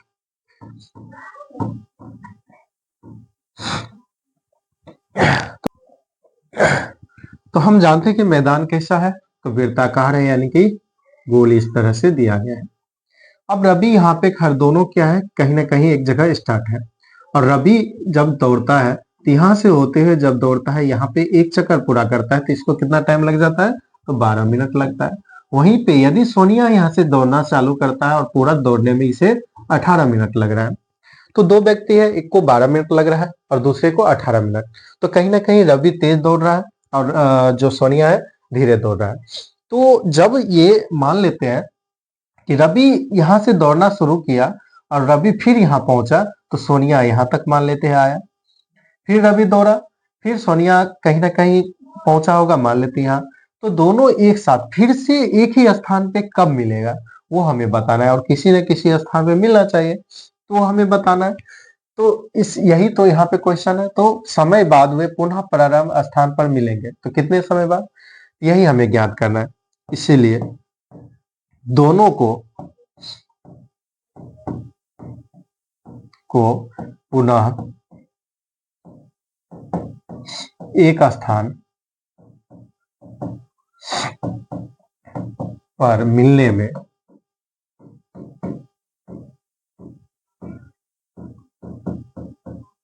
लगा समय बराबर, तो कितना समय लग रहा है तो वो हमें बताना है। तो दोनों एक साथ दौड़ना प्रारंभ किया, दोनों एक जगह कब मिलेगा? एक बार चक्कर लगा लिया, दो चक्कर लगा लिए, लेकिन वो कितने टाइम के बाद मिलेगा? तो जब हमने क्या बताया, जब मिलने की बात हो तो दोनों का लॉसा करते हैं, तो 18 और 12 का लॉसा निकालेंगे, और लॉसा कितना होगा? तो हम यहाँ पे देख लेते हैं जो छोटी वाली बड़ी वाली है उसे हम टेबल पढ़ लेते हैं दो बार। जैसे 18 है, 18 में 12 नहीं आ रहा, तो 18 टेबल दो बार पढ़ेंगे, तो 18 दूनी 36 होता है। क्या 12 के खाद में 36 आता है? तो आ जाता है, यानी कि 36 मिनट के बाद दोनों मिलेगा। या नहीं तो हम यहाँ पे 18 और 12 का लॉस इस तरह से निकालेंगे, तो 2 से लगेगा 9 होगा, फिर 6 होगा, फिर ये 3 से लगेगा 3, और यहाँ बचेगा 2। तो जब हम गुना करेंगे तो 2 तिया 6, और यहाँ 6 को 6 से गुना करेंगे तो 12, या सभी गुना कर लेंगे तो सॉरी 36 होगा, तो यहाँ पे भी गुना करेंगे तो 36 हो जाएगा। तो 36 मिनट दोनों को फिर से मिलने में लगेगा, तो यही हमारा इसका आंसर हो जाएगा। तो इस तरह से हम इसे हल कर लेते हैं।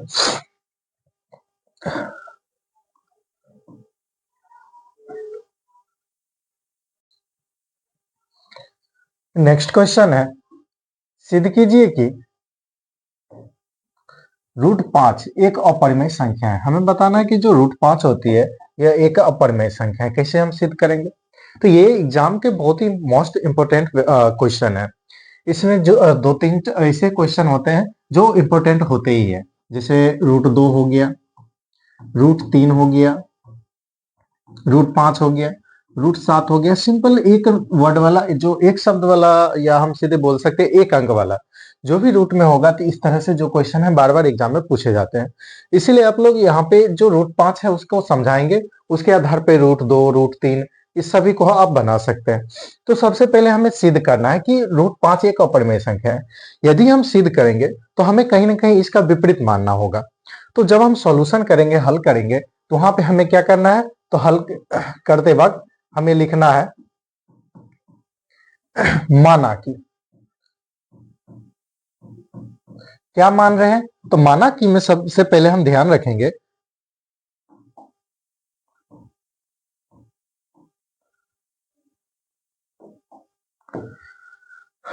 ये जो हम अपरमेय सिद्ध कर रहे हैं, तो हमें अपरमेय को कहीं ना कहीं उसके विपरीत यानी कि परमेय के रूप में देखना है। तो परिमेय के रूप में देखेंगे तो मान लेंगे, माना कि √5 एक परिमेय संख्या है।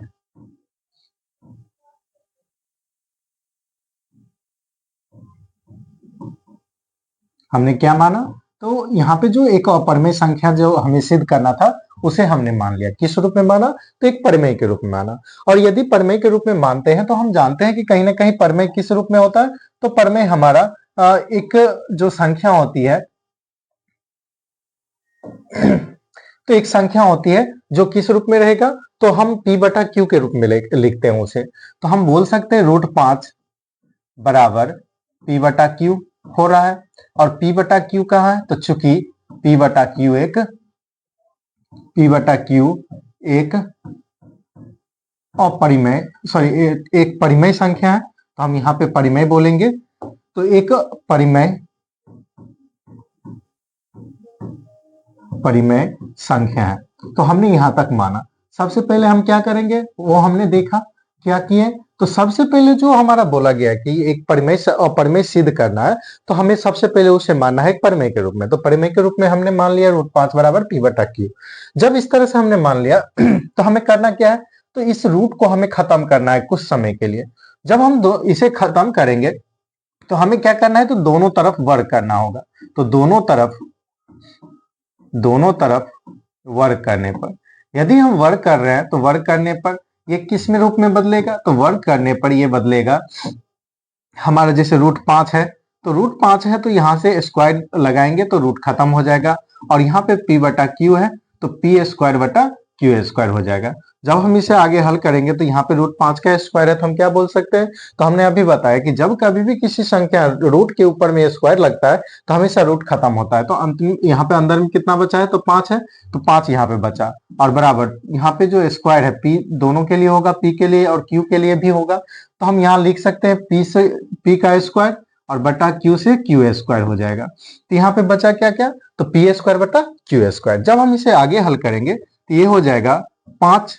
हम क्या करेंगे? यहाँ पे 2 q लिखे हैं तो एक q को हम कुछ समय के लिए इधर ला लेते हैं। तो 5q बराबर हो जाएगा p²/q। क्योंकि हमें सिद्ध करना था एक परिमेय संख्या, और परिमेय संख्या तभी सिद्ध होती है कि दोनों तरफ मान बराबर होना चाहिए, यानी कि दोनों तरफ परिमेय ही होना चाहिए। जैसे यहाँ पे स्क्वायर है और यहाँ पे स्क्वायर नहीं है, क्योंकि यहाँ से स्क्वायर हटेगा तो इधर रूट आ जाएगी। यानी कि दोनों जो संख्या एक दूसरे को बराबर कर रही है, कहीं ना कहीं एक दूसरे का विरोध कर रही है। इसीलिए हम यहाँ पे बोलेंगे, जहां क्या दिया गया है? तो 5q एक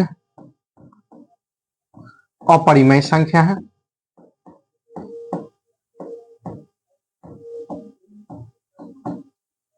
अपरिमेय संख्या है। और जो हमारा p/q है, जो हमने यहाँ पे देखा p²/q, तो ये हमारा एक p²/q। q कहां से आया?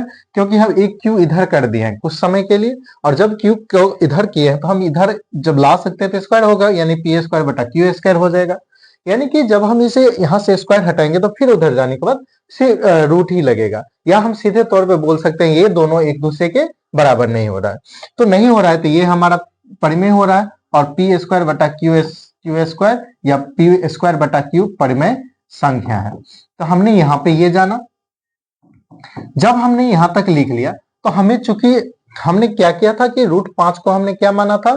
तो एक परिमेय संख्या माना था। तो यहाँ पे हमारा क्या मानना है? तो हमारा मानना गलत हो गया है। हमारा तो किस रूप में? इसीलिए हमारा मानना गलत है कि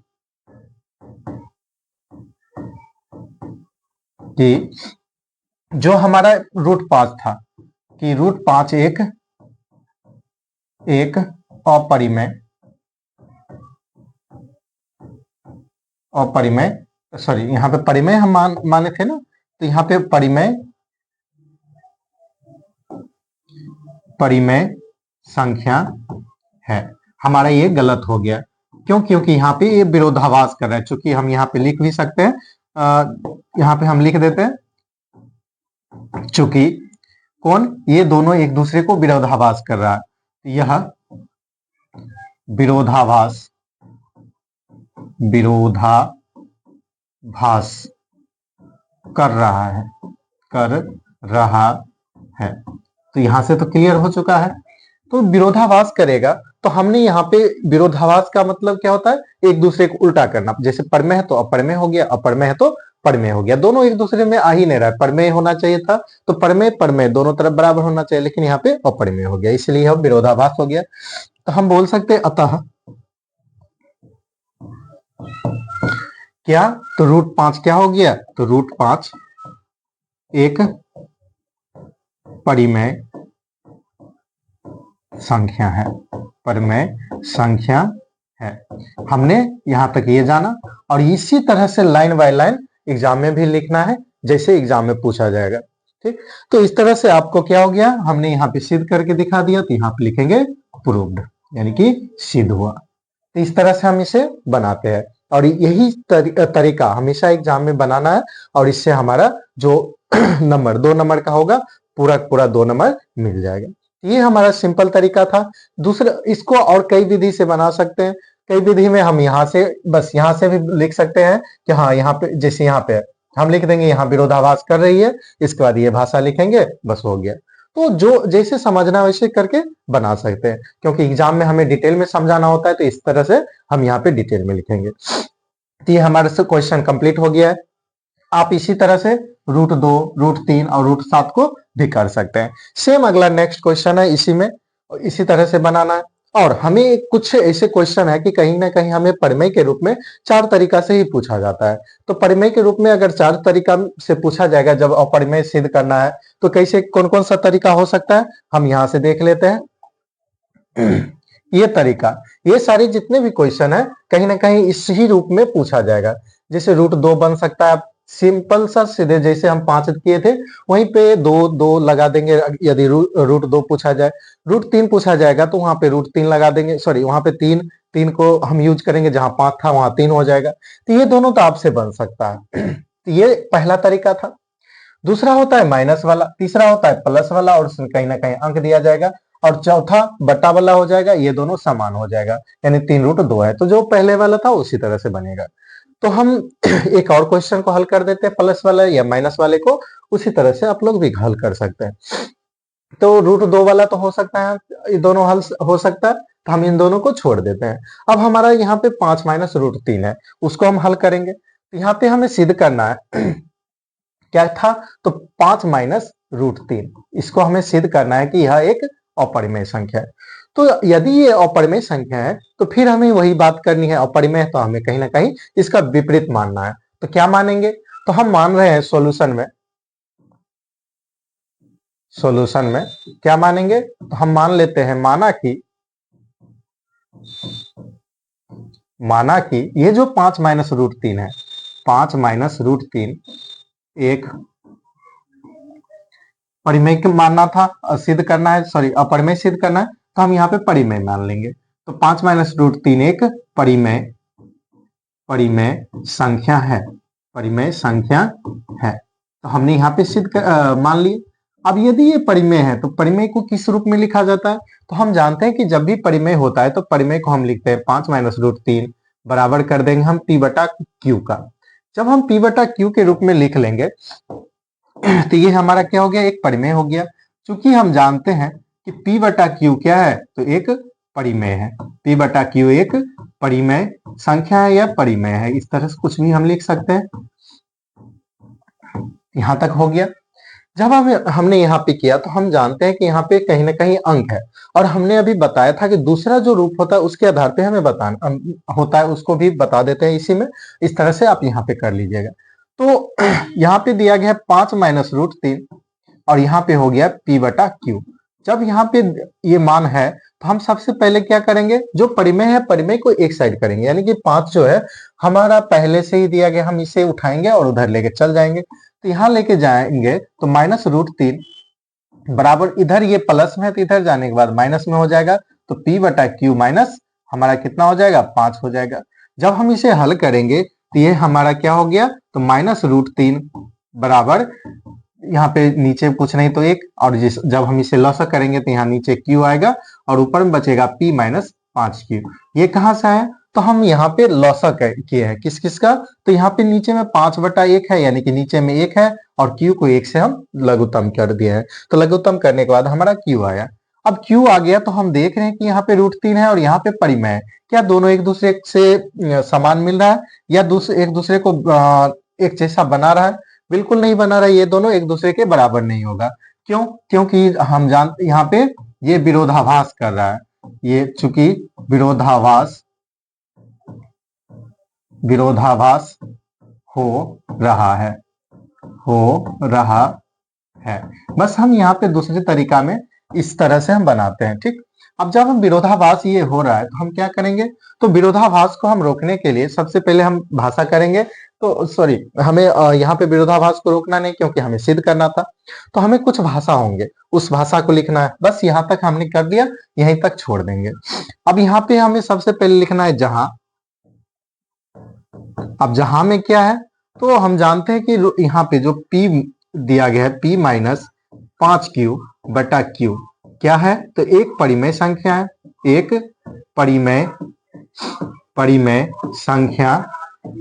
परिमेय संख्या है। और -√3 बोले या सीधे √3 बोले, कुछ भी बोल सकते हैं। -√3 एक अपरिमेय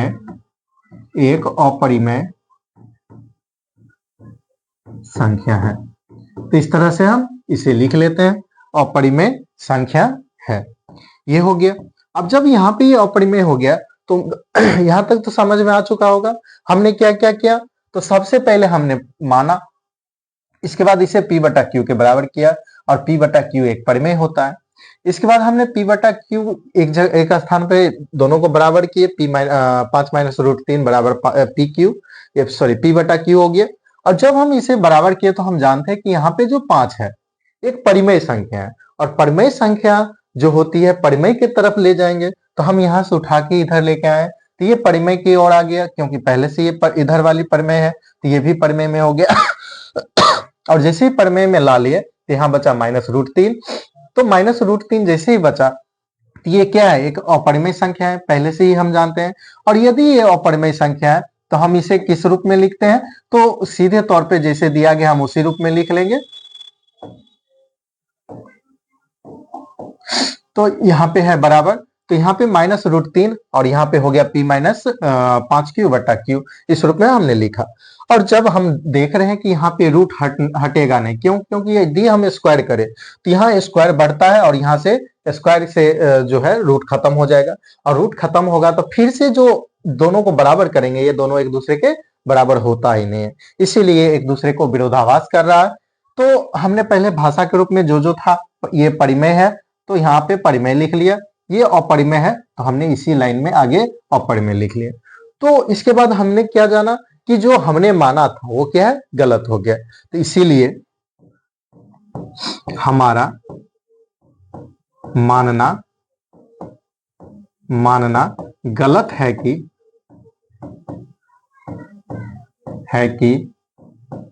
क्या गलत है, जो 5 माइनस √3 है, 5 माइनस √3 एक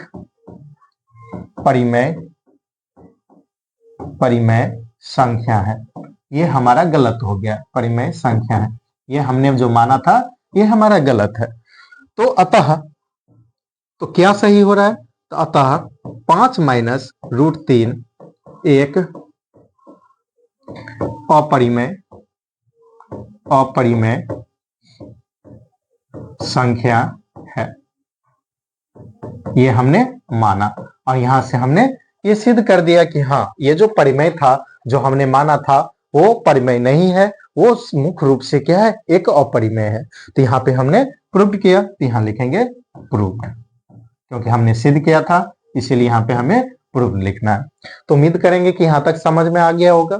इसी तरह से सेम जितने भी सारे क्वेश्चन होंगे उन सभी को ऐसे ही करके लिखना होगा। जैसे ये क्वेश्चन हमने अभी बताया, सेम ऐसे ही है, इस 3 को हम उधर ले जाएंगे, इधर 2 को इसे ही रहने देंगे, या लेके जाना होगा तो चले जाएंगे, और दोनों को हम एक दूसरे के बराबर करके देखेंगे, हाँ ये दोनों एक दूसरे से बराबर हो रही है या नहीं हो रही है। नहीं होगा तो ये हमारा क्या हो जाएगा, विरोधाभास, और विरोधाभास हो गया तो ये हमारा क्या होगा, एक अपरिमेय संख्या होगा। सेम ये भी हो रहा है, इसी तरह से हो रहा है, ये भी हो रहा है, तो आप लोग इस सभी को बना लीजिएगा। तो ये हमारा क्वेश्चन था सिद्ध करने वाले में। और सिद्ध करने वाले में हमने बताया कि जो सिंपल सी होती है, जैसे √2, √3, और इन सभी जो 5 - √3, 3 + 2 √5, और 1/√2, ये सभी एक वीवीआई क्वेश्चन है। और इसी तरह से एग्जाम में क्वेश्चन पूछे भी जाते हैं, और यही सारे एग्जाम में आएंगे भी। तो अगर आप यहाँ से क्लास करने के बाद ये सभी यदि समझ गए हैं, तो 2 नंबर, दो जो क्वेश्चन है वो आपका पक्का रहेगा। इसीलिए आप यहाँ से ध्यान रखें, और सही से अगर समझ में आ गई है तो लाइक कर दीजिएगा, सब्सक्राइब भी कर लीजिएगा। तो इस तरह से हम इस क्वेश्चन को हल करते हैं। तो उम्मीद करेंगे कि आप लोग समझ गए हैं। यदि नहीं समझ में आए तो क्वेश्चन नंबर बोल के आप यहाँ पे जो कमेंट है उसमें कर दीजिएगा, हम फिर से उसको समझाने की कोशिश करेंगे। इसके बाद नेक्स्ट क्वेश्चन है, ये भी मस्त वीवीआई है इस चैप्टर से। हम जानते हैं कि जब कभी भी एग्जाम होता है, बीएसवी वाला एग्जाम होता है, उसमें कहीं ना कहीं जो हमें कितने, तो एक जो चैप्टर होती है ना, उसमें से कम 4 से 5 क्वेश्चन इसी चैप्टर से रहता है, और 2 अंक वाले में रहते हैं 2, 3 इस तरह से। यानी कि हम यदि सही से पढ़ ले पहला चैप्टर, तो हम कहीं ना कहीं कितने नंबर फिक्स करके रखेंगे, तो 5 से 6 नंबर हमारा फिक्स रहेगा इस चैप्टर से। ऑब्जेक्टिव भी हो सकता है, सब्जेक्टिव भी हो सकता है, 5 से 10 नंबर का एक ही चैप्टर से पूछा जाता है। तो इसीलिए आप इस चैप्टर को ध्यान से रखेंगे।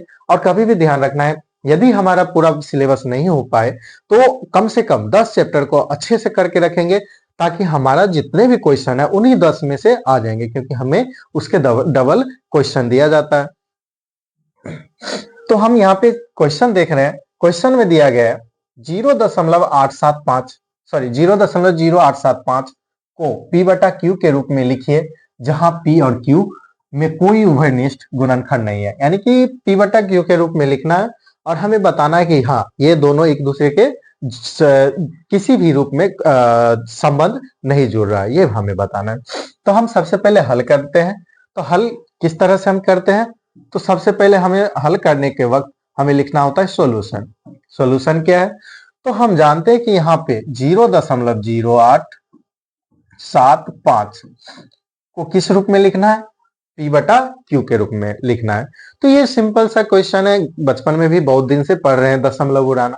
जब हम दशमलव उड़ाएंगे तो हम यहाँ से दशमलव उड़ाएंगे, जैसे यहाँ से दशमलव उड़ा रहे हैं तो दशमलव उड़ेगा, तो हम जानते हैं कि हमेशा किसी परिमेय के अंदर में यदि कोई संख्या सीधे तौर पर दिया जाए तो नीचे में कहीं ना कहीं 1 होता है।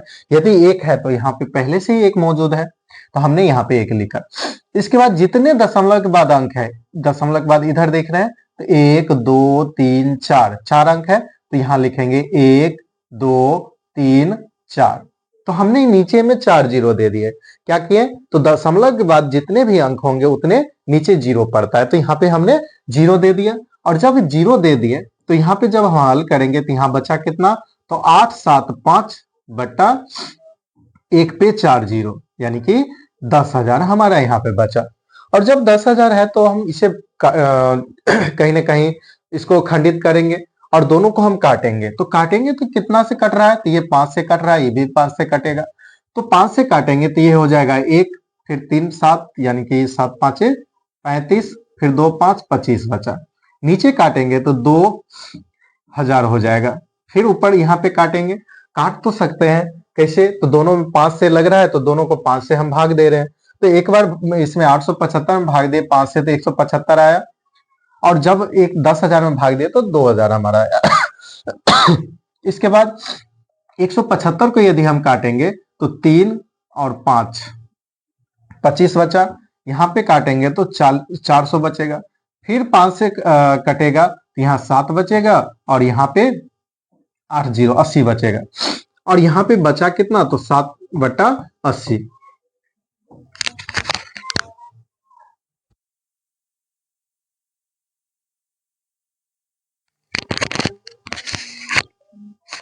तो हम देख रहे हैं यहाँ पे कोई भी गुणनखंड नहीं बन रहा है क्योंकि ये दोनों एक दूसरे से किसी भी तरह से अब संबंध नहीं रख रहा है।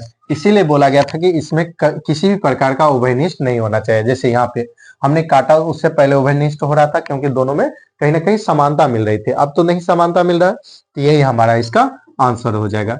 ये P बटा Q के रूप में लिखा चुका है और यहाँ पे कोई भी P और Q किसी भी तरह से उभयनिष्ठ नहीं है। अब तो किसी भी प्रकार से ये नहीं कर सकता है ना, तो यही हमारा उभयनिष्ठ गुणनखंड जब बोला जाए तो दोनों में मिलने वाला होना चाहिए। तो यहाँ पे कोई भी संख्या एक दूसरे से नहीं मिल रहा है, तो ये हमारा आंसर हो गया। तो हम इस तरह से इस क्वेश्चन को बनाते हैं। बस हमें सिंपल सी बात करनी थी कि दशमलव उड़ा के उसको काट के लिख देना था, जो संख्या आएगी वही हमारा उसका उभयनिष्ठ जो गुणनखंड सॉरी उसका परिमेय संख्या हो जाएगा, यानी P बटा Q के रूप में लिखा जाएगा। तो यह आप यहाँ पे समझ में आ चुका होगा। तो हम अगला क्वेश्चन देखते हैं।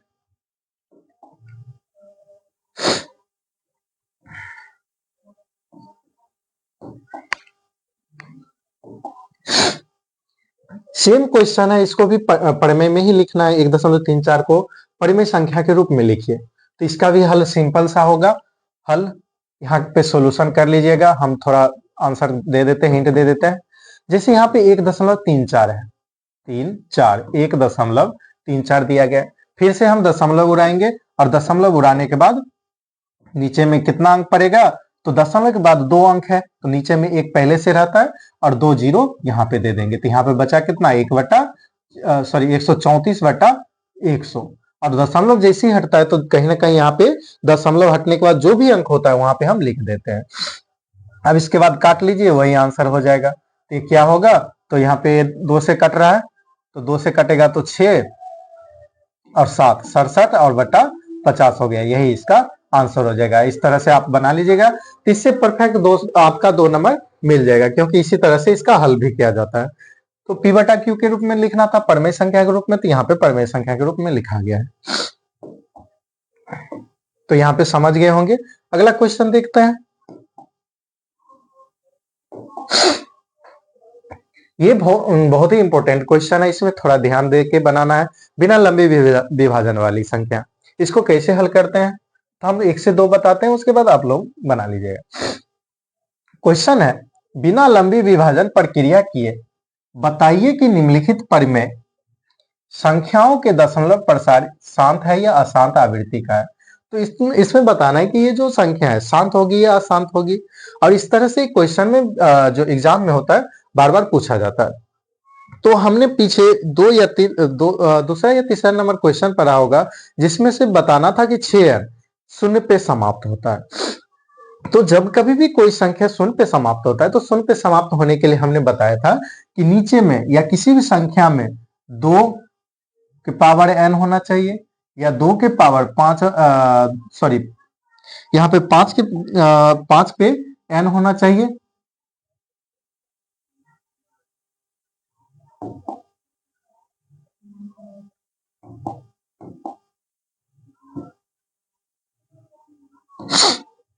क्या होगा, 2 के पावर n होना चाहिए, 5 के पावर n होना चाहिए, या 2 के पावर n इंटू 5 के पावर n होना चाहिए। n का मतलब हो गया कि नंबर, किसी भी तरह के पावर में कोई भी संख्या हो, उससे हमें कोई लेना देना नहीं है। बस हमें देखना है 2 और 5 कैसे। तो ये एग्जाम में बार बार पूछा जाता है, थोड़ा इसको ध्यान रखेंगे। हम हल कर रहे हैं क्वेश्चन नंबर फर्स्ट को। तो क्वेश्चन नंबर जो फर्स्ट है, इसमें दिया गया है 13/31/25। इस तरह से हमारा दिया गया, यहाँ पे ये जो है बट्टा के रूप में दिया गया, यहाँ पे भी बट्टा है, तो इस तरह से दिया गया है। अब हम इसे क्या करेंगे कि नीचे वाली जो संख्या है सिर्फ नीचे वाले को देखना है। यहाँ पे दिया गया है 31/25 दिया गया है। इसे हम लॉसा करेंगे, ये 5 से लगेगा तो 625 होगा, फिर 5 से लगेगा तो 125 होगा, फिर 5 से लगेगा तो ये हो जाएगा 25, फिर 5 से लगेगा तो फिर बचेगा 5।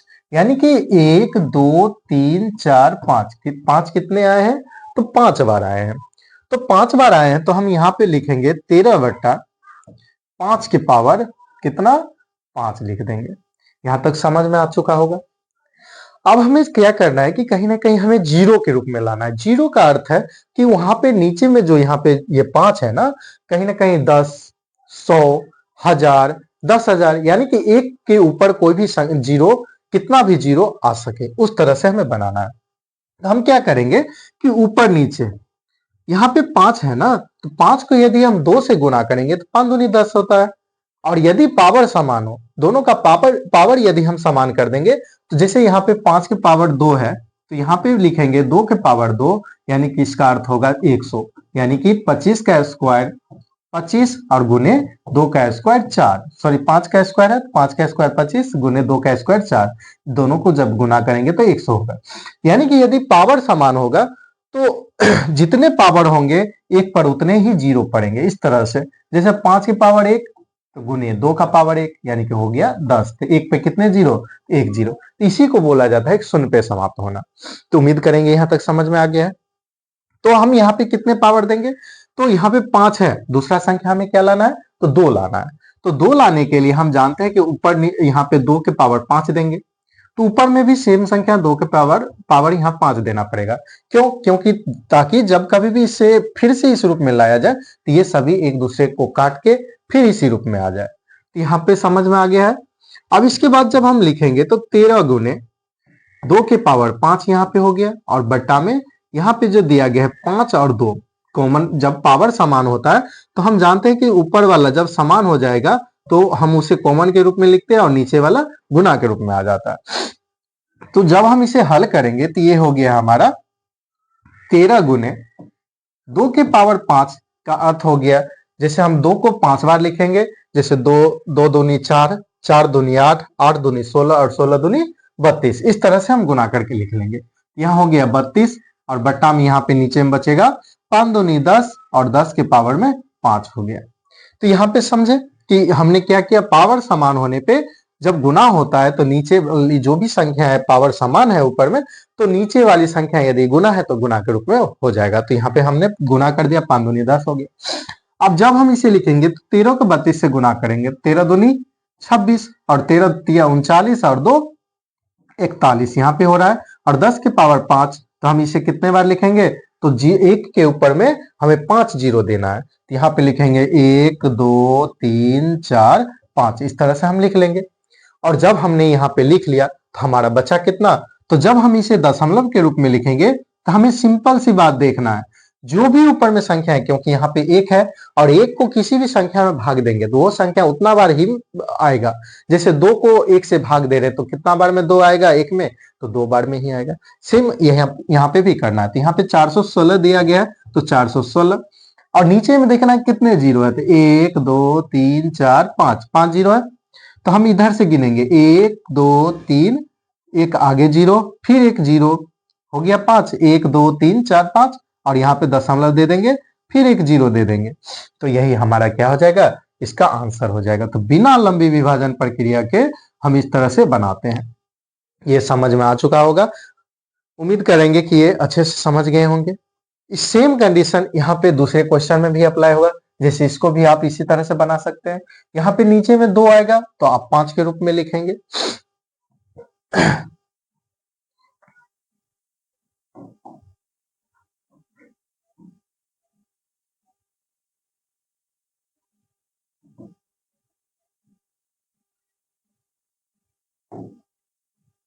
नेक्स्ट क्वेश्चन है, दूसरा क्वेश्चन एक और बता देते हैं।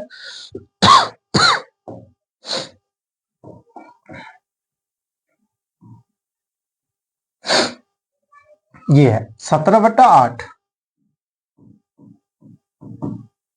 17/8 दिया गया है। अब हम क्या यहाँ क्या करेंगे, तो फिर नीचे वाले को ही देखना है, ऊपर वाले को हमें कभी भी कुछ नहीं करना, बस अंत में जब जाएंगे तो गुना करना होगा। तो नीचे वाले को देख रहे हैं तो 8 दिया गया, और यदि हम 8 का लसा करें तो कितने बार में लगेगा, 2 से, फिर 4 होगा, फिर 2 से लगेगा तो 2 आया। यानी कि हम इसे लिखना चाहें तो 17/8 को, 8 को हम किस रूप में लिखेंगे, तो 2 के पावर कितना, 1 2 3, 3 आया तो यहाँ लिखेंगे 3, तो 17 तो क्या हो गया, 2 के पावर 3 हो गया। अब हमें एक चीज ध्यान रखना है, क्या, तो हम जानते हैं किसी भी संख्या को शून्य पे समाप्त होने के लिए क्या क्या चाहिए, तो 2 चाहिए और 5 ही आना चाहिए। अगर इसके बाद कोई संख्या जैसे 3 6 7 9 ये संख्याएं आ जाए तो ये हमेशा कभी भी शून्य पे समाप्त नहीं हो सकता है, खासकर नीचे में, जैसे यहाँ पे बटा वाले में जब लघुत्तम करेंगे उसमें, जैसे एक और क्वेश्चन बताएंगे उसमें हम बता देते हैं आपको। इस तरह से हम करेंगे। तो यहाँ पे हमें किस रूप में लाना है, तो यहाँ पे 2 के पावर 3 है, तो हम 2 तो आगे है लेकिन 5 नहीं आ रहा है, तो हम यहाँ पे 5 लिखेंगे। तो 5 की पावर कितना, तो हम देख रहे हैं कि 2 के पावर 3 है, तो यहाँ पे 5 के पावर में भी 3 होगा, तो ऊपर में भी सेम संख्या होगा, 5 के पावर 3 हो जाएगा। यहाँ यदि हम लिखेंगे तो 17 गुने 5 के पावर 3 का अर्थ होता है 5 का 25, 25 का 5 से गुना करेंगे तो 125 हो जाएगा। यहाँ लिखेंगे 125 और बट्टा पावर समान है तो नीचे वाले को गुना करेंगे तो 2 गुने 5 पावर में हो जाएगा 3। इस तरह से हमने लिखा। यहाँ तक उम्मीद करेंगे समझ गए होंगे। अब यहाँ पे जब समझ में आ गया तो अब 17 को ऊपर से गुना करना है, 17 का घात 5वां पढ़ना है, या टेबल पढ़ेंगे तो 17 5 85 हासिल बचेगा 8, 17 दूनी 34, 34 में 8 जोड़ेंगे तो 42, फिर बचा 4, 17 के 1 से गुना करेंगे तो 17, 17 को 4 से गुना करेंगे तो 21 हो गया, और बच्चा नीचे में 2 के पावर 5 और 2 गुने 5 और 2 5 से होता है 10, यहाँ लिखेंगे 10 के पावर 3। जब हमने यहाँ तक कर लिया तो यहाँ क्या बचा, 10 के पावर 5 तक 3 तक बचा। अब हम जानते हैं कि जब कभी भी नीचे में ऐसी संख्या होती है तो ऊपर वाले को ऐसे ही लिखते हैं, और 10 के ऊपर में पावर जो दिया गया है, जितना भी पावर है हम उसे कैसे लिखेंगे, तो जैसे यहाँ पे दिया गया 1, तो 1 पे कितने जीरो होंगे, तो जीरो है 3, पावर 3 है तो हम 3 जीरो देंगे इस तरह से। अब जब हम 3 जीरो देंगे तो यहाँ ऊपर लिखेंगे जो भी संख्या है उसको लिख लेंगे, और जीरो कितने हैं 1 2 3, तो हम पीछे से गिनेंगे 1 2 3 और 3 के बाद यहाँ पे आके हम दशमलव दे देंगे, यही हमारा क्या होगा, तो आंसर हो जाएगा। तो बिना लंबी विभाजन में इसी तरह से हम हल करते हैं। तो उम्मीद करेंगे यहाँ तक समझ में आ गया होगा। तो इस तरह से जब कभी भी क्वेश्चन दिया जाएगा आप बना सकते हैं। तो हम यहाँ पे बता दिए हैं, अगला जब क्वेश्चन आएगा उसमें हम नहीं बताएंगे। एक क्वेश्चन और देख लेते हैं।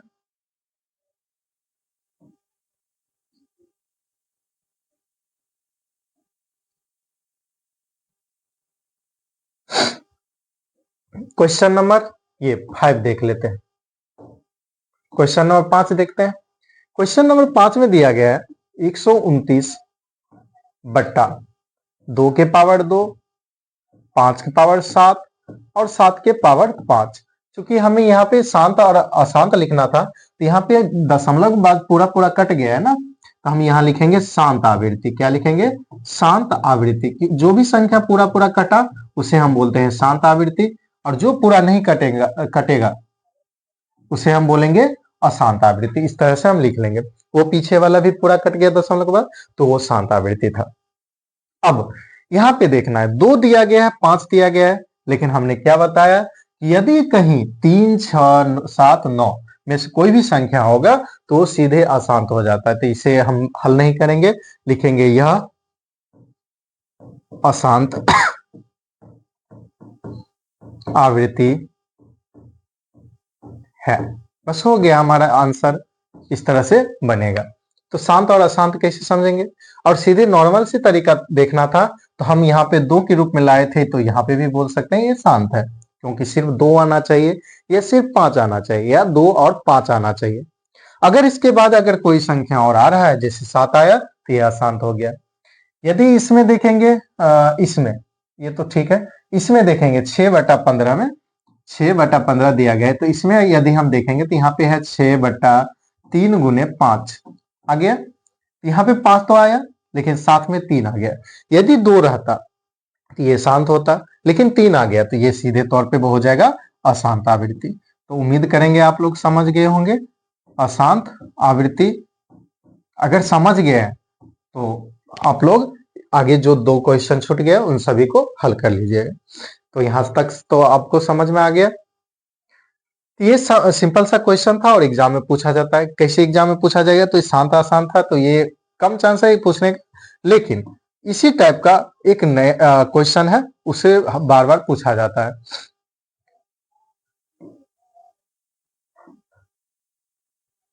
जैसे ये क्वेश्चन है,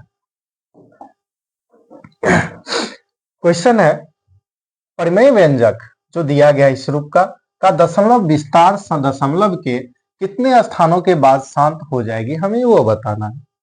तो यही सेम क्वेश्चन था, इसको जैसे बनाए पीछे, इसको भी वैसे ही हल करना है। तो हम देख रहे हैं, तो यहाँ पे सॉल्यूशन में कर रहे हैं, तो सॉल्यूशन क्या होगा, तो हम देख रहे हैं कि 7 का पावर 3 बटा 2 के पावर 4 गुने 5 के पावर 3 दिया गया। इस तरह से हमारा क्वेश्चन दिया गया। अब जब ये क्वेश्चन है तो हमें सबसे देखना है कि ये कितने अंकों के बाद पूरी की पूरी कट सकती है।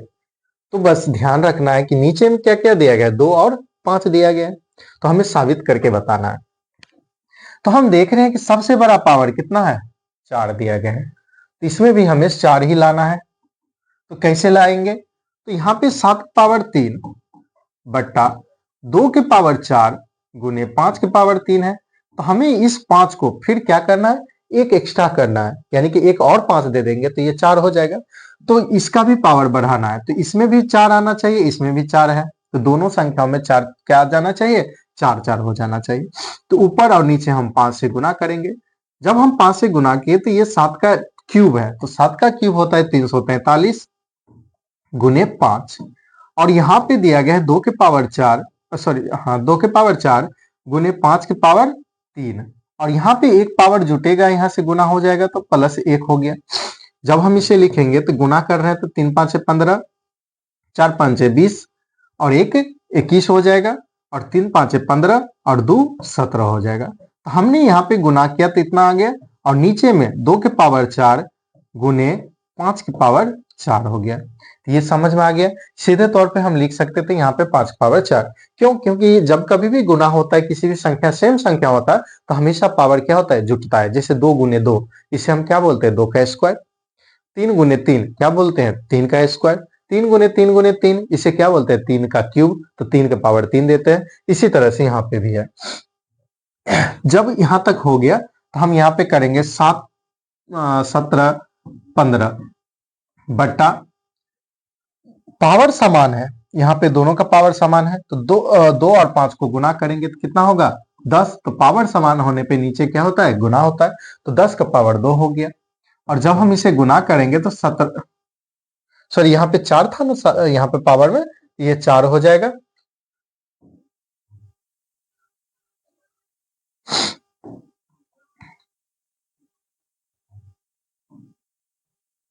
यहाँ पे कितना होगा, 17 15, और यहाँ पे पावर 4 है, तो नीचे में 1 के ऊपर कितना जीरो, तो 4 जीरो, इस तरह से हम लगा देंगे।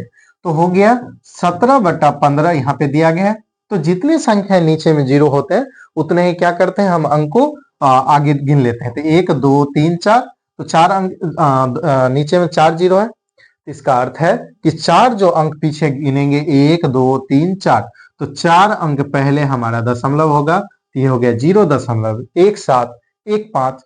तो इसमें क्वेश्चन क्या था कि संख्या का दशमलव विस्तार दशमलव के कितने स्थानों के बाद शांत हो जाएगी, तो कितने स्थानों, तो 4 अंक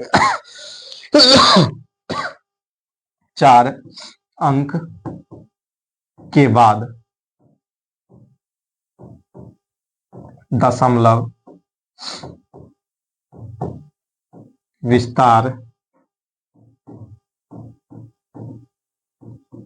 शांत होगी। बस इस तरह से हमें भाषा लिख लेना। हो गया, तो हम इस तरह से क्वेश्चन को करते हैं। तो ये हमारा क्वेश्चन था, इसको हमने इस तरह से सॉल्व किया। तो यही हमारा सॉल्व करने का तरीका था। हम सीधे तौर पे ये भी बोल सकते थे, यदि यही ऑब्जेक्टिव में होता तो हमें बस नीचे में जो संख्या दिया गया यहाँ पे पावर, सबसे बड़ा पावर कितना है, 4 है, बस वही 4 आंसर हो जाता। ठीक, तो यही यहाँ पे बस ऑब्जेक्टिव के लिए हमें बस ये देखना था पावर बड़ा किसका है, लेकिन यहाँ पे क्या है, तो हम 2 नंबर वाले में पढ़ रहे हैं, तो हमें विस्तार से इसको बनाना भी पड़ेगा। तो विस्तार से बनाने के लिए आपको क्या करना है, इस तरह से आपको हल करना पड़ेगा। तो इस तरह से आप समझ गए होंगे। अगला क्वेश्चन है,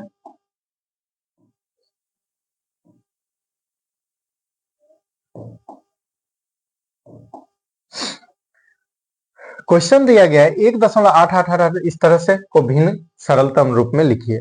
ये सिंपल सा क्वेश्चन है, आप हल कर सकते हैं। हम थोड़ा बता देते हैं, उसके बाद आप बना लीजिएगा। जैसे यहाँ है 1.88,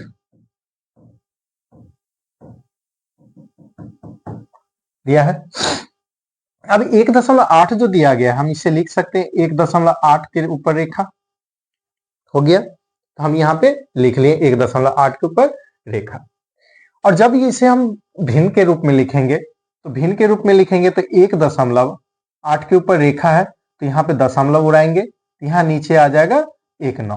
क्योंकि जब कभी भी किसी संख्या के ऊपर में बार होता है, बार को यहाँ पे रेखा बोलेंगे या बार बोलेंगे, तो बार होता है इस तरह से, जैसे 8 के ऊपर बार दिया गया है, तो यहाँ पे कितना हो जाएगा, तो ये हो गया 1.8, जो पहले बार है इसको हटाएंगे तो नीचे में आ जाएगा 9, और जैसे ही 9 आ गया तो हम यहाँ पे क्या बोलेंगे, तो बार लगने पे बट्टा के नीचे में हमेशा 9 आता है, और दशमलव रहने पे हमेशा 0 उतरता है। तो ये समझ में आ चुका होगा। तो यहाँ हो गया 18/9 बचा, और जब हम इसे काटेंगे तो ये 2 हो गया। तो इस तरह से हम हल करते हैं, तो ये हमारा आंसर हो गया 2।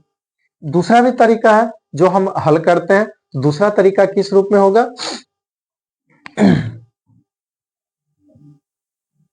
सबसे पहले देखेंगे 1.88888 इस तरह से दिया गया है। अब जब दिया गया है तो हम मान लेंगे, माना कि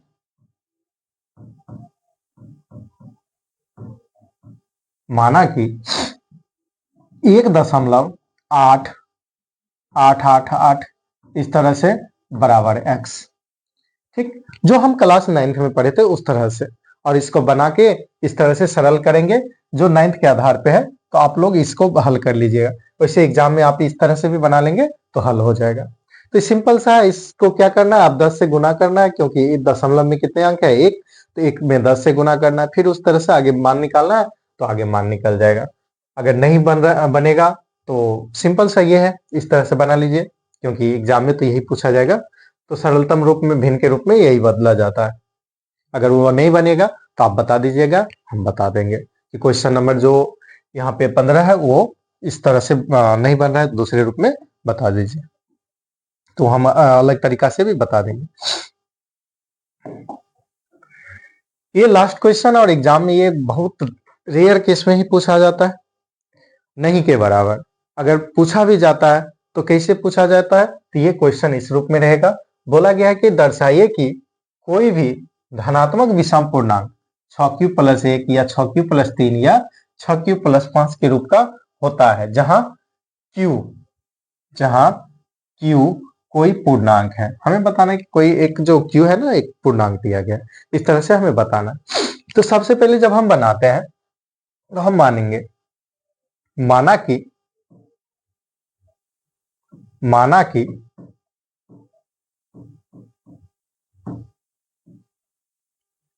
कौन सा पूर्णांक, तो धनात्मक विषम पूर्णांक। माना कि धनात्मक विषम पूर्णांक बराबर धनात्मक विषम पूर्णांक किस रूप में होता है, तो हम यूक्लिड विभाजन पढ़े हैं। तो यूक्लिड विभाजन में हमने पढ़ा था a बराबर bq+r, और जो भी संख्या दिया जाता है तो पहली संख्या हमेशा a के रूप में होता है, तो a हो गया। इसके बाद यदि हम b के रूप में देखें तो b क्या है, तो b जो हमारा मान है किस रूप का है, तो b बराबर हमारा q के आधार पे बदलता है, तो हम यहाँ पे q देंगे, और सॉरी q बोल रहे हैं,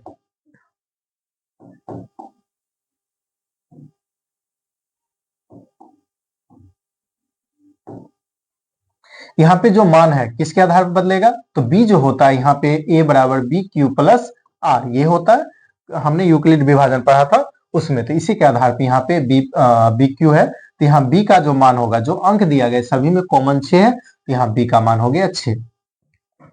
और r का जो मान है हम अपने तौर पे मानेंगे, r क्या क्या मान सकते हैं, जो भी विषम पूर्णांक हो से वो मान लेंगे। तो सबसे बड़ा हमारा 5 तक दिया गया है, तो हम मानेंगे r बराबर 1, 2, 3, 4 और 5, ये हम मान लेते हैं, तो r का मान ये हो जाएगा। अब हम देखेंगे, तो अब कहां से देखना है, तो हमें देखना है यूक्लिड विभाजन से।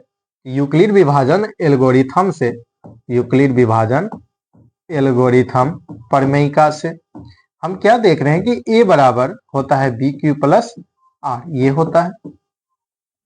और जहां हमें आर का मान सबसे पहले अलग अलग करके इस पे बैठाना है। आर बराबर हमें लेना है आर बराबर 1 रखने पर, यदि हम आर बराबर 1 रखेंगे तो आर बराबर यदि 1 रख रहे हैं तो ए बराबर हमारा हो जाएगा ए बराबर बी क्यू। तो बी का जो मान है हमारा कितना दिया गया है, तो बी का मान हमारा 6 दिया गया है। तो 6 क्यू प्लस आर का मान कितना है, तो आर का मान हमारा 1 है, यहाँ आर के स्थान पर बैठा देंगे। तो हमने पहला मान निकाला। इस तरह से यह आपको जैसे बनाना है उस तरह से बना लीजिएगा। तो बनाने का तरीका यही होता है। दूसरा जो मान है आर बराबर 2 रखने पर, आर बराबर 2 रखने पर जब हम आर का मान 2 रखेंगे तो ये हो जाएगा ए बराबर 6 क्यू। कहां से, तो बी के स्थान पे हमने 6 रखा, तो 6 क्यू प्लस आर का मान हो गया 2। फिर देखेंगे आगे आर बराबर 3 रखने पर,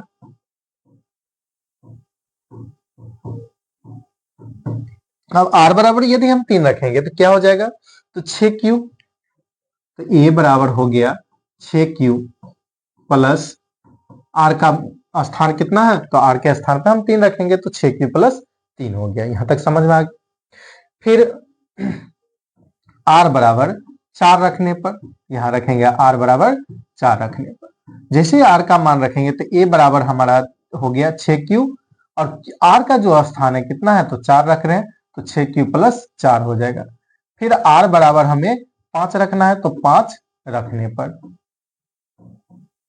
तो ये किस रूप में हो जाएगा, तो ए बराबर हो जाएगा 6 क्यू प्लस 5। तो हमने इस पे मान बैठा है, किस पे, तो ए बराबर बी क्यू प्लस आर पे।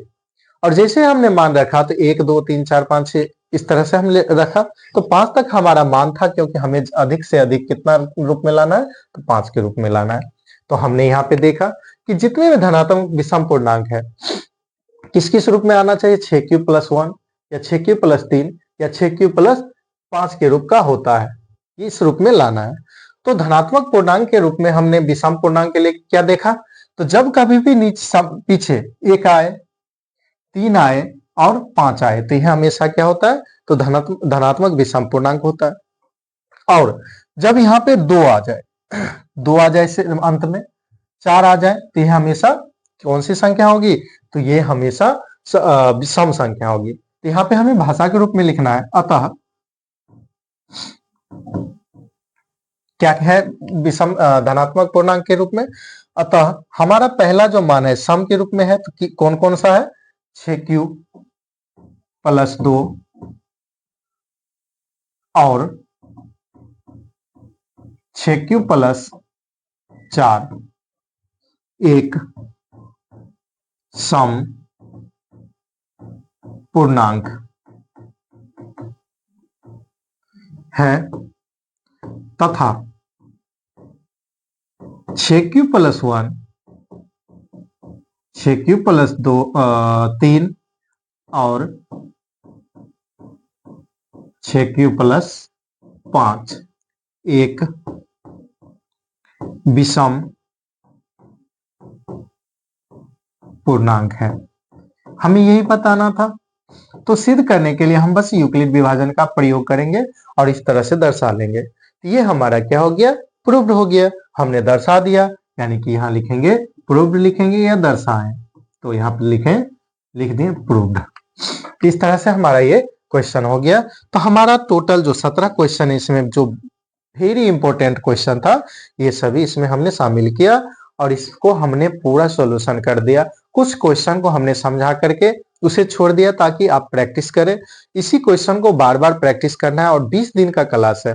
इस 20 दिन में आपको मैथ में 100 नंबर लाने का गारंटी मेरा रहेगा। और इस 20 दिन में आपको पूरा जो भी हम बता रहे हैं उस सभी को आपको कर लेना है।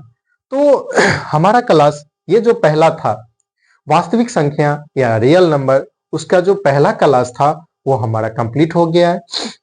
अब आप इस सभी क्वेश्चन को 1 से 2 बार रिवीजन कर लेंगे, जिससे क्या होगा, आपको अच्छे से माइंड में आ जाएंगे और आप इस सभी को हल करके बना सकते हैं। तो एग्जाम में इस चैप्टर से कोई भी क्वेश्चन पूछा जाए तो आप आसानी से बना सकते हैं। तो मिलते हैं अगले क्लास में। आप सभी को क्लास में जुड़ने के लिए धन्यवाद।